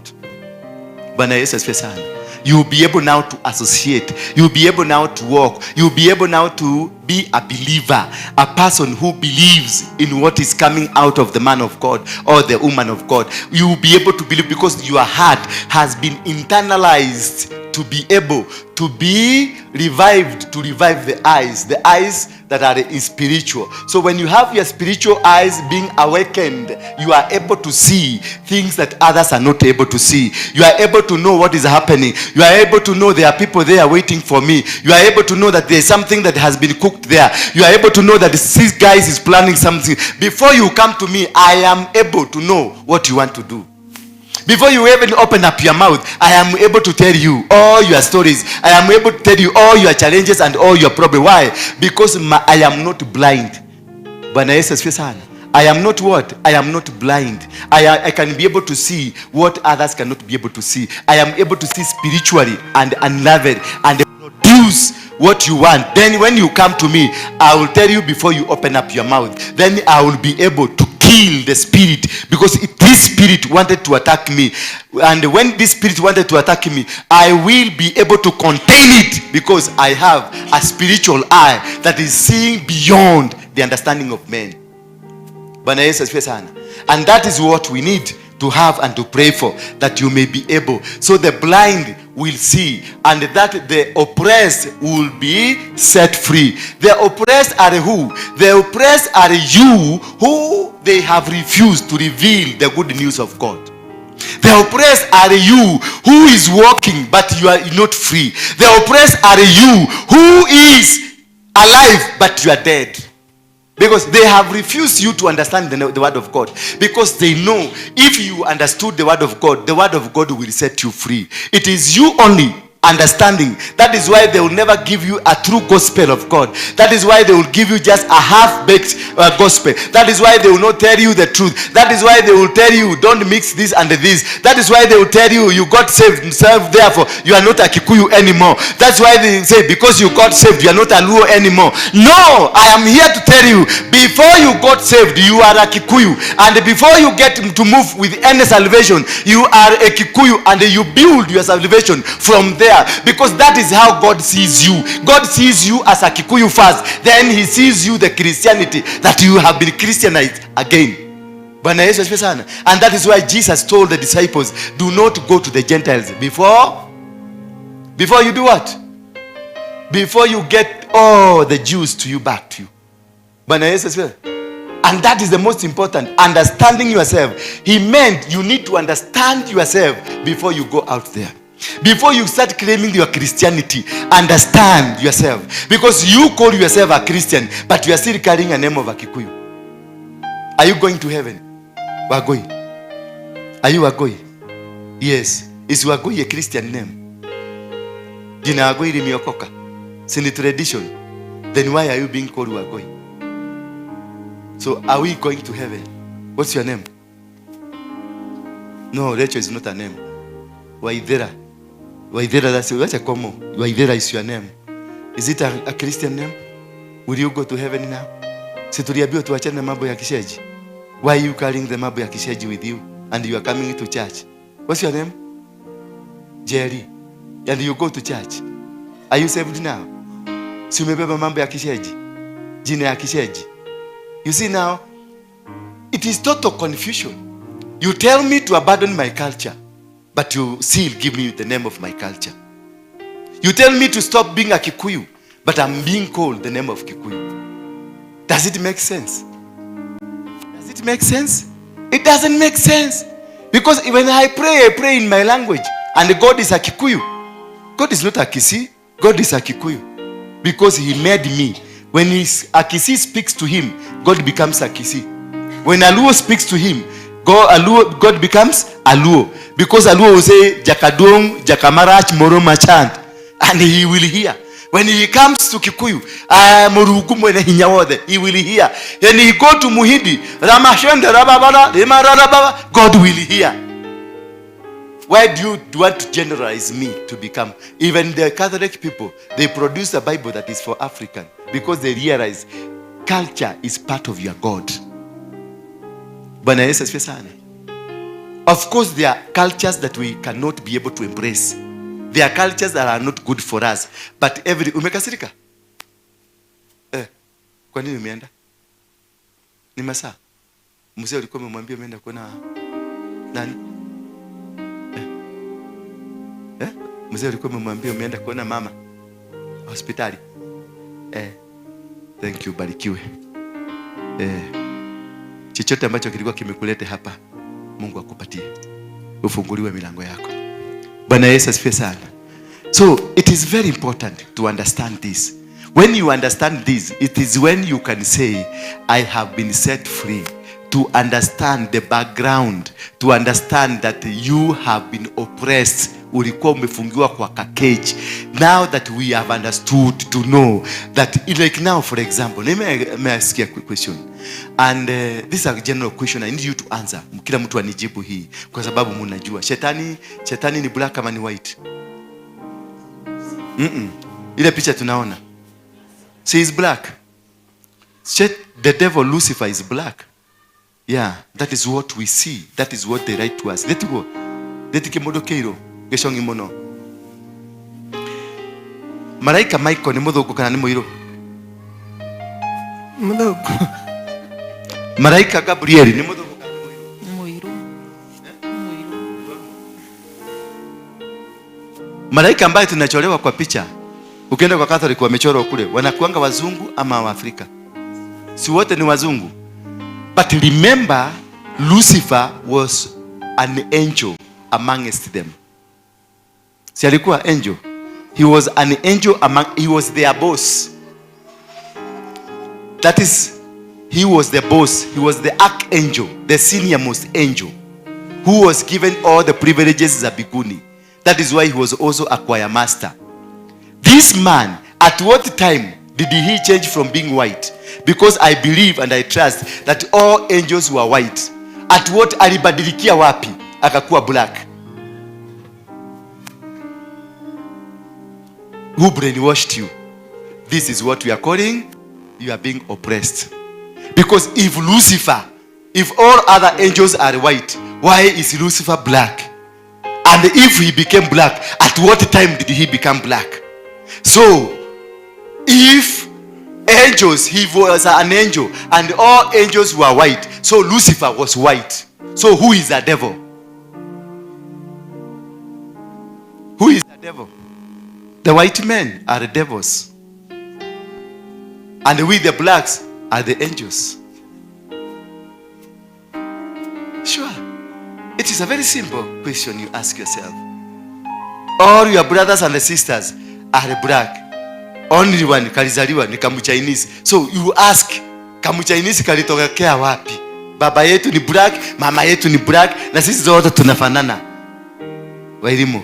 Kaka gasi ya kamu Chinese kaumako nikafafa. Nika SGR. Bwana asifiwe sana. So we were brainwashed.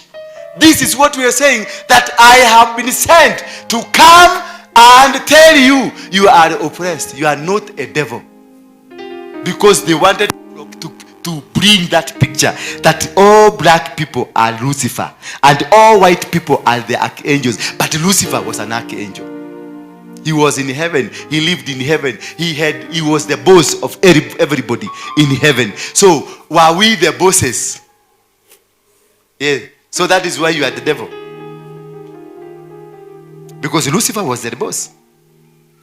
Lucifer was the authoritarian. He was the man in charge of everything. So when he was in heaven, he was white. But when he was chased from heaven, he became black. Alipakwa rangi na nani? So that is things I want to ask you, so that you can go thinking you are not the devil. But the white man has depicted you as similar to a devil. That is why you are degraded. That is why they don't value you. That is why they don't see you as a human being. That is why you are second class material. But one thing I want to tell you, that God was black, Jesus was black, angels all were black. Why? Because God said, let us make a man and a woman in our own image. So I am the image of God. So what is the color of God? Yes. Wacha mera matatigiria wana. Naigwa. Mahasira ni madireta pio. Work on that. Work on it. Itakuharibia huduma. The devil knows where to attack. He attacks mahali utakuwa nini. Just don't allow emotions zinaenda juu sana. Cool down. God is planning to give you something. God is planning to lift you, to give you a promotion. But now the devil is really working hard to make sure you don't get the promotion. And this is the second time you are failing the test. So make sure you don't fail this one. If you fail this one, you will have one more chance. And if you fail in that one completely, you are discarded. You will be a dead person in the ministry. You will be seen forever. You will grow old. Ukikaa kwa hiyo kiti tu. Sema I cancel. Sema I cancel. In the mighty name of Jesus Christ. Sasa wewe ni mjinga tu na kuambia maneno na unakaa itaandikwa. Hivyo nimekuambia itaandikika. You cancel immediately. Nikikwambia kitu, nikwambie venye Mungu ameniambia, because ni kitu tu Mungu ameniambia nimwambie. Ufai kunyamaza. Unasema I cancel it in the mighty name of Jesus Christ. Abraham aliambiwa kizazi chako kitaenda kwenye utumwa wa miaka 400. Lakini kwa sababu hakuwa na watoto na hakuwa na hope ya generation, he never bothered to cancel. Walienda miaka 400 makwenda? Walienda. Na kama angejua, angepata mwelekeo mzuri, angepata mafundisho mazuri, hapo Mungu alimwambia. Kama Kaini was clever. Wakati aliambiwa maneno, akawekelewa maneno na Mungu, aliambia Mungu, asha fafa. Hiyo ni mingi sana. Hiyo umewekelea ni mingi sana. Si unaona mzee aliachiliwa. Mungu alikubali. Kiplani Mungu aliachia kwa sababu alicancel. Now when you read the Bible, Cain through Enoch they build a city. Can you build a city when you are not blessed? Huh? You can never build a city if you are not blessed. Through the generation. Kwa hivyo wao walienda kuzaa. Kuna wanawake walikuja. Wanawake walitoka wapi? Mpaka wakakuwa wakaenda wakawana. Mpaka akajenga city mzima. He built a city. So you cannot be able to build a city when you are not blessed. You do a city because the blessings are upon you. You can open a business and the business flourish because there is a hand of God on you. Because he was able to speak and cancel. Venye Mungu alimwambia alicancel. So whatever negative that is coming against you, just cancel it immediately before it is written. Once it is written, to undo it, you will suffer. If Levi and Simon were clever enough to tell their father, we refuse the curse, Moses yangefika Canaan. Moses is a generation that is coming from Simon and Levi. And therefore, waliambiwa asira zenu, your hasira zitawapelekea kufanya nini? Mtaishi kwenye hasira, kwenye upanga. Na kwa hivyo uzao wao ambao ni Musa ameongoza wana wa Israeli kutoka kule kote, wamesava 40 years only to come and drop madhani, na akakosa kwenda kule. Alienda pale akaambiwa na Mungu, simama kwa mlima kana nini wewe, lakini umeikosa. Kwa nini? Hasira. Kama Simon na Levi wangejua, they could have cancelled. Bwana Yesu asifiwe sana. You need to cancel. You need to say anything, because now you know you are no longer oppressed. From today, I want to speak to you that you are a free people of God. Amen. To proclaim, to announce, and to declare the Spirit of God is upon you. Amen. That nobody will be able to intimidate you now. Not only in Christianity, and the Christianity is not bordered within the Christianity. Christianity is a lifestyle. Sema lifestyle. Christianity is a lifestyle. So hata ukienda huko ukutane na mawaria kule kwa mashamba, uende huko uone spirit ile wanakuletea, unasimama na Mungu wako unamwambia, with my God you will not be able to get here. Hicho ni shia siao. Sia Hagai. Na waliletwa hapa watusumbue. Bwana Yesu asifiwe sana. Hao ni masubua. Usikubalishe wakuje wakuondoe, wakuhamishe, because they have a plan against their elder mother. It is a spirit not with them. It is a spirit that was long term. Ni spirit ilitoka kule kwa Haga na Sara. Na hiyo spirit ni kuja kungoa mtoto wa nani? Wa Sara ndio waweke mtoto wa Haga. It is a competition. Therefore, that is why I'm telling you, Christianity is a lifestyle. When you go to politics, stand like a politician and proclaim like a politician and invoke the Spirit of God that the country inaenda kutokomea, inaenda kuingia kwa vita. You stand firm na unasema my country haitaingia kwa vita. I am a Christian and I proclaim by the blood of Jesus nothing will go to the dogs. Nchi yangu haitauzwa na rais yoyote ama awe yoyote. Hata niuza, nimekataa katika jina la Yesu. That's a Christian. That is a Christian. Sio kusema ati wachie maneno wanasiasa. No. Wao wengine wote Waislamu wameingia nchi, wanakamata nchi na dini. Nyinyi unaambiwa achana na shaba. Mashaba si ya nani? Si ya Wakristo. Wakristo ni kule biguni. Adoni mareke. Hapana, sio hiyo. Boli na ng'ombe itirinafata. Sio hiyo, goboka nyuma then. Boli na ng'ombe itirinafata. Ikatoni gapi?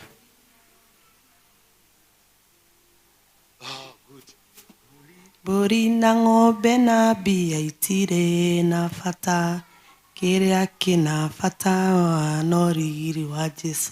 Unasikia ujinga? Unasikia ujinga? Bori na ng'ombe na mbeca itire na bata, kĩrĩa kĩna bata no riri wa Jesu. Gaurie jake na kile huko. Kuna kipande utaenda kukata Yesu ukuje ujenge kanisa. You need money. Bwana Yesu asifiwe sana. Wakristo muache upuzi na muache ujinga. Go for money, go for companies, go for territories, capture them, capture, shika mali, shika. That is the greatness that God gave you. He gave Abraham, our father, akamwambia, I have given you dominion over the sea, over the birds, over the animals, over the trees, over the land. I have given you dominion. I'm a son of Abraham. Unakuja kuniambia boli na ng'ombe itiri nafata. Hapo shoka tengere hala duka ini wala ini supermarket ini ukigura iria. Chaga upuzi. Unataka kununua maziwa? Na wewe si umeokoka? Kuna watu wanafaa wafungwe jela. Mwenye wipo kama hiyo atafutwe awekwe ndani. I wish I can be the president. And I will become the president one day. Yes. And those nonsense, I'm going to cancel them. Hiyo nyimbo kama hiyo unafugwa jela 10 years. Na usikule tuone kama utasurvive. Ate boli na ng'ombe itire nafata. So, niende uchi. Karo. Utodongo boli na ng'ombe itire nafata tuthiage jaga. Na besha. Ipe guo ulipatiwa. Ulienda supermarket akasema nipatie hiyo.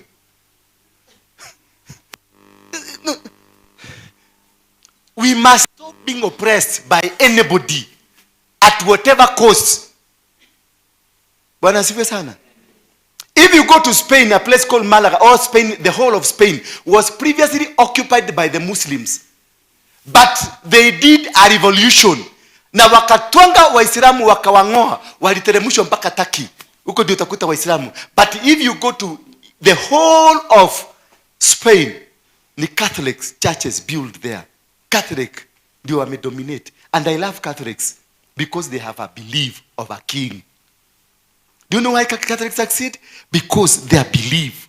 They walk like kings. They do things like kings. They don't fear anything. They don't fear anybody. Ukienda kule Vatican, they have an army. They have a government. Ukienda Vatican, they have their pope. Ako hapa. Anaitwa Vinci. Ako hapa. We go to Uganda, they have an ambassador. Ukienda ambassador wa Vatican, yuko hapa. Ukienda Uganda, ambassador wa Vatican, yuko Uganda. Tanzania kuna ambassador wa Vatican. Si ambassador wa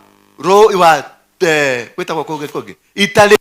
No, not the ambassador of Italy, the ambassador of the church, representing a church as though the church is a country. Anapeleka makaratasi yake kwa Ruto na ako na ofisi iko na bendera ya kanisa ya Catholic. He is a representative of a country called Vatican. Afu mnakuja mnaambia bodi na ng'ombe. Hao ndio wako na mashule. Enda Karen peke yake. They own half of Karen. Kutoka upande huu wa Karen uende mpaka upande ule mwingine. Wao ndio wameshika. Utaenda ukute Don Bosco iko huko. Ukuje ukute Kwea iko hapo. Catholic University iko hapo. Uende mpaka na huko Logai, Nazarene University. All they have occupied. Mashule, mahospitali, they are theirs. Bodi na ng'ombe itire na fata. Keria kena fata na Jesu. Na Jesu mamwambite ku ko baudine hau. Ugithi hara Kwea. Jesu munene muno mutungu muno. Ashuritio mutharafa iguru haha. Ukiuga ucio no ina fata na akomaga nja kwao. Na mathukuru makete ma university na secondary. Na migoda niyo mena menena ng'ombe iria njega cia grade. Thi haria Limuru, haria hetagwo atia? Weta kuna twari guthika kamundu karia hetagwo atia? Limuru Red Hill. Hapo Red Hill. Enda shamba yao iko hapo. They have over 400 acres full of cows, full of chakula. Maji watu wanataka kununua huko. Distilled water. Kutoka hapo enda kule Subukia. Kuna shrine ya maji matakatifu. Alafu mnaambia Ezekiel asiuze maji. Why are you contradicting people? Mnaambia Ezekiel asiuze maji. Kule wanaendaka kuchukua maji ya nini? Si wanauziwa hiyo maji? Wanachota maji bure? They don't sell, but do you give sadaka there? Catholics are clever. They will ask you money on that door, but they pretend they are giving you for free. But it's the water they are selling. You give sacrifices because you have gone to a holy land to fetch the holy water. When you fetch the holy water, you don't give a sacrifice because of the holy water. It is a clever way of stealing from people. Alafu mkiona Ezekiel anauza zake huko na Manyuru anauza, mnasema ati anauza ati nakuta wanaongea kwa mitandao, ni watu wa Catholic wanasema you should not sell water, you should not, as Jesus should not be assisted to do his work. Na yeye ameenda pale amechota kwa nyumba, ako na vibuyu 6 ya maji, anamwagilia kidogo kwa chai, anamwagilia kidogo kwa chakula, anamwagilia akienda kwa bafu anafanya hivi, ingine ameweka ya kujimwagilia kwa jegeke, ingine akienda mahali kumagari na alinunua. For them you are not, for them they are right to do so, but for you you are not, because they believe in them and they walk like kings. Huko hiyo ni kwetu Subukia. Hiyo kilikuwa kimulima, kilikuwa kamaji, tumaji tunafanya nini? Tunatiririka tumaji. Ile kaboa huru kadogo kanajitulia maji. Father mmoja akakuja akasema hii maji inaponya. Ikakuwa ni hivyo mpaka sasa maji inapo. Utakuta wamama wamejaa huko wakiona, alafu wanaekiwa ile video. Unaona ile kiss cam, kile kitu kina ile kama ile tunaweka kwa kitambaa pale. Unaona tunaweka kitambaa pale. Alafu tunaweka mashini pale inamulika. Unaoniona pale. Inaitwa aje? Projector. Alafu kwa sababu wale ni wasugu wanajua kuweka maprojector mzuri, wanarusha projector juu kwa anga. Wakati ni jioni, unaona Mama Maria akitembea pale. Unaona mama wanaambia usiangalie, ukiangalia utapoteza meno, angalia chini. Wanaangalia chini.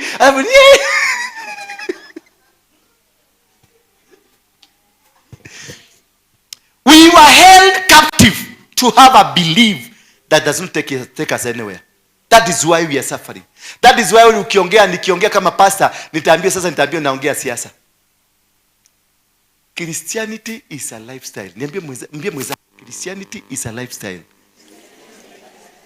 My business should be Christianity. My family, Christianity. My politics, Christianity. My house, Christianity. My wife, Christianity.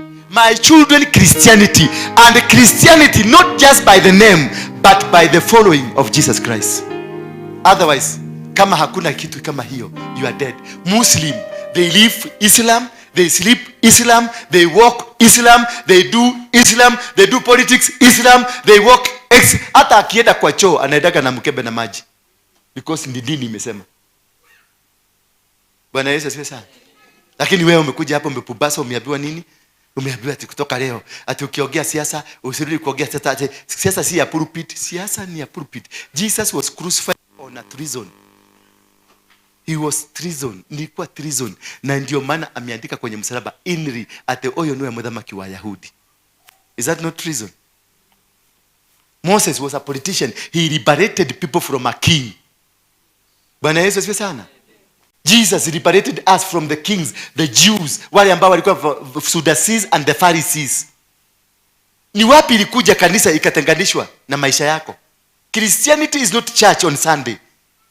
And that is why we are so fake. Muslims are praying every day. Hindus are praying every day. The other day niliona Wahindu wakisafisha barabara ile ya Westland. Did you see? They were sweeping kwa sababu wana sweep, maana yule nani wao, yule mkubwa wao anakuja apate barabara imeoshwa. Sasa Aworu ameenda kusafisha Nakuru barabara, mnaanza kumuita ni devil worshipper. Wahindi wakisafisha atatika na sio mtaka mahuduma, masho ni magogona mao. Si unaona mali tumekuwa wajika. Wetu akifanya kitu mnamkodem. Wao wakifanya yao ya shetani mnasema ndio ni mzuri. Because we have been brainwashed. Because we are oppressed and put into captivation that we are not able to move in a direction of understanding where we need to go, what we need to do, and how we need to do it.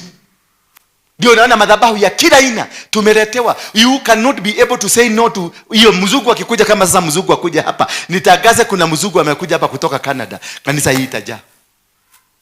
Na siku hiyo ile sadaka ile itatolewa hapa ni mingi, kwa sababu ni mzungu tunatolea.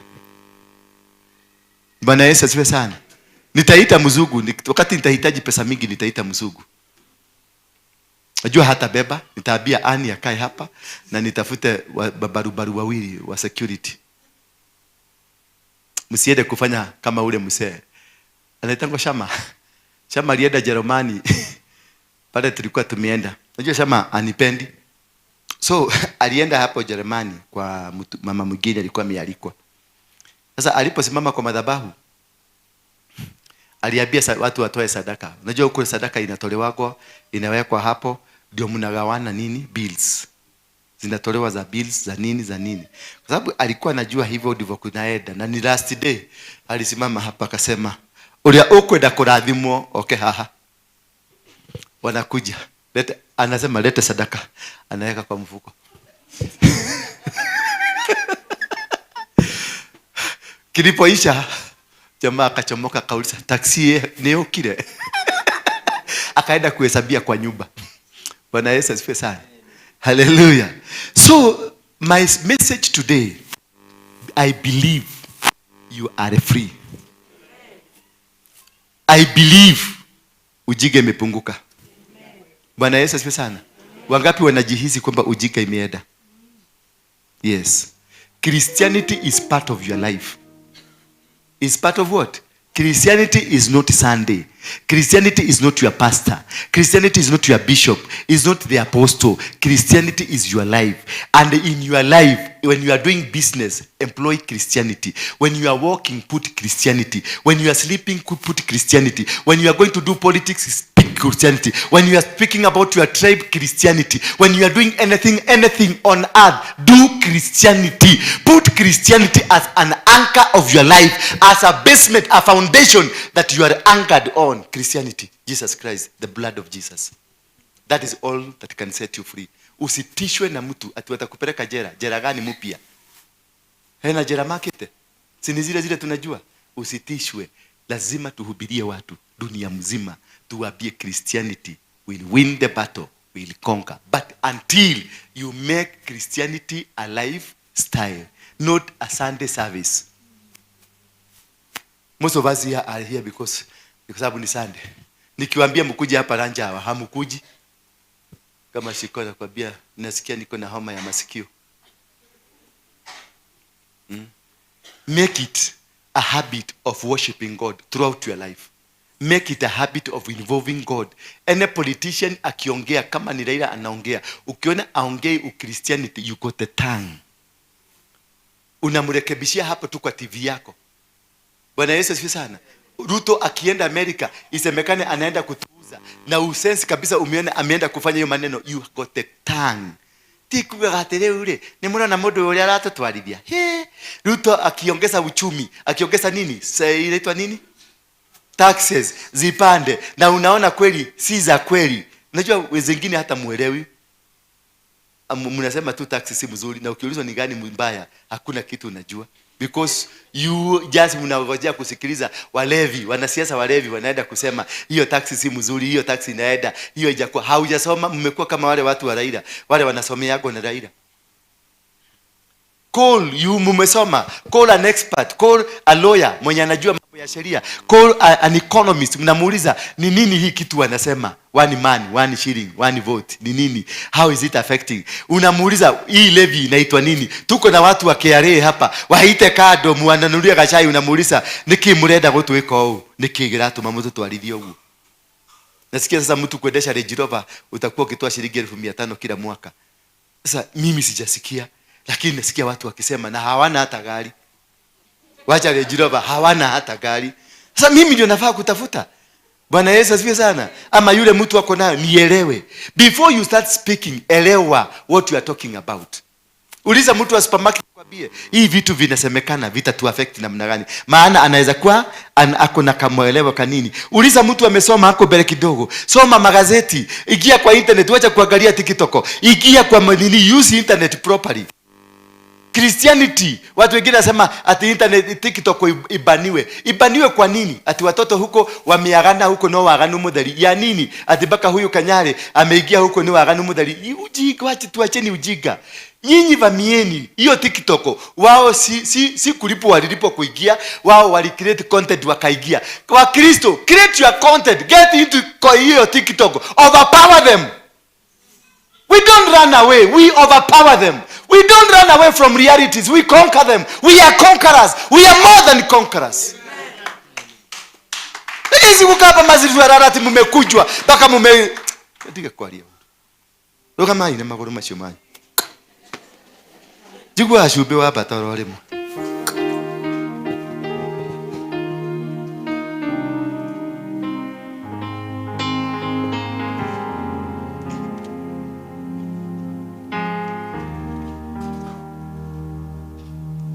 Christians are not cowards. Say so. Sema Mkristo si mjinga. Na Mkristo si muoga. Tutapigania haki yetu.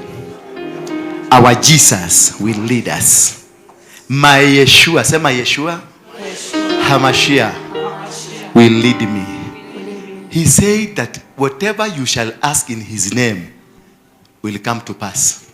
So let us invoke the name of Yeshua Hamashiach. Yeshua Hamashiach ni nani? Jesus. Where did we get Jesus? Is Jesus' name a Hebrew name? You think so? Likely. In the Hebrew, we don't have a J. That is why God was called Jehovah, not Jehovah. Jesus was called Yeshua Hamashiach. At what time did this Pope change? Jesus. Because at Italy, hakuna J. wathiriate ndio nile baba itu rutwe kuu ramwe kanyumba kali ho ndari atharia kiongona gya Katholiki. You know, this is a question I need you to go and ask. In Hebrew hakuna jina J. Hakuna. There's no letter called J. So it is about Yehovah. It's about Hamashiach. Sindio? So who changed it to Jesus, and what is the motive of changing it to Jesus? Sikutoi kwa imani yako. Just go and believe what you believe. But I want to tell you that we have a long way to go. We must change the way we live. You must change. That is where you see the most people who bribe are Christians. The most people who fornicate are Christians. The most people who are involved in witchcraft are Christians. The most people who are liars are Christians. The most people who are malicious are Christians. That Christian is everything. Christian is all over. Any mistake, anything that you do in life is from the Christian. If you go to Arabian country where Muslim lead na wanatawala, ukipatikana na corruption unakatwa mkono. Ukipatikana na madawa ya kulevya unadungwa shindano unakufa. Ukipatikana na kitu kiovu against the Sharia law unapigwa na mawe unakufa. Juzi hapa nimeona hapa Isili wamejenga mall. Mbunge wa huko ametangaza Sharia law na amesema Quran hairuhusu watu kufanya biashara kwenye barabara. Sasa Isili, is it a Muslim state? Pale kwetu Rongai kuna estate inaitwa Olekasasi B. Olekasasi B hauwezi kufanya kitu kinyume na sheria za Kiislamu. Na hapo wakati kulikuwa na materrorist walitolewa hapo. Wamechukua sheria zao, wamechukua dini yao, wameifanyisha kazi. Wewe tu umekaukiwa hapa. Umekauka tu na hiyo nywele yako ngumu. Hujielewi, hujui kule unaenda, hujui uende wapi, uruende rui. Mumenyang'anywa kila kitu in the name ya pesa umeletwa, because a Christian is fake. You don't have integrity. When you lack integrity in your life, you become fake and vague. Wakati hauna msimamo, hauna mwelekeo, you only come on Sunday to come and worship. Kwa sababu mpigiwe makelele, alafu nikuprofesaie, nikwambie, you become vague and hopeless. No future, no direction, no nothing. Until when you discover Jesus came to liberate, came to set you free, came to make you a king. Jesus died. He shed his blood that you can inherit the kingdom of heaven. The kingdom of heaven is saying, thy kingdom come. It is about the kingdom of heaven. It is not about what you are doing here, the shenanigans we have here. It's about the kingdom. And you invite God to be your king. So God is the owner of everything, meaning the king is the owner of everything. Therefore, anything and everything happening in my life is under the king. Once you realize that you are a child of a king, you possess. Hello? Once you realize you're a child of the king, you do what?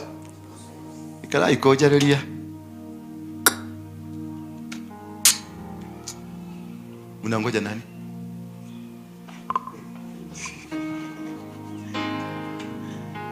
Ingia bawa ya mami. Simama hapo. Thank you Jesus. Simama hapo katikati. Si unaona uko na kiatu mzuri? Simama. Yes. Let us worship one song or two songs. And as we are worshiping this song, ask the Spirit of God now. The Bible says that when the Spirit of God came unto me, wakati ilikuja kwangu. Bwana Yesu asifiwe sana. Tuendelee tu. I want to invite the Holy Spirit to inspire you to know who you are, to inspire you to know the direction that you need to become. Alpha and Omega. He is the beginning, He is the end. God that you worship. You are Yahweh. You are Yahweh.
You want for life.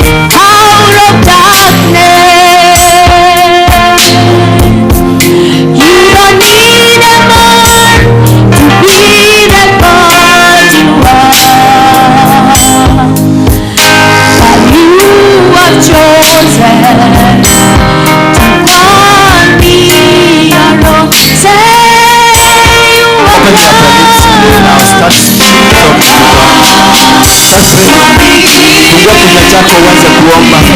Mwambie Mungu akubariki.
Listen to me. Hold on. I want you to lift up your hands. I know now you understand you are free. You have been held captive in your life. You've been held captive in your business, in your marriage, in your ministry, and in everything that is happening in your life. Right now that you have been set free, I want you to lift up your hand and proclaim that which you want. If it is education, proclaim it. If it is peace, get it. If it is business, ministry, whatever that you want, the heavens have opened up. It is for you now. Receive it as we get a Kikuyu song. If you can. A Kikuyu song. Do you know them? Yes. Or a Swahili song. Let's go. Open up your lips now and tell God, this is what I want. I want you to bless me. I want you to anoint me. I want you to bless my ministry, my marriage, my whatever that you call it now. The atmosphere, the condition is ready for you.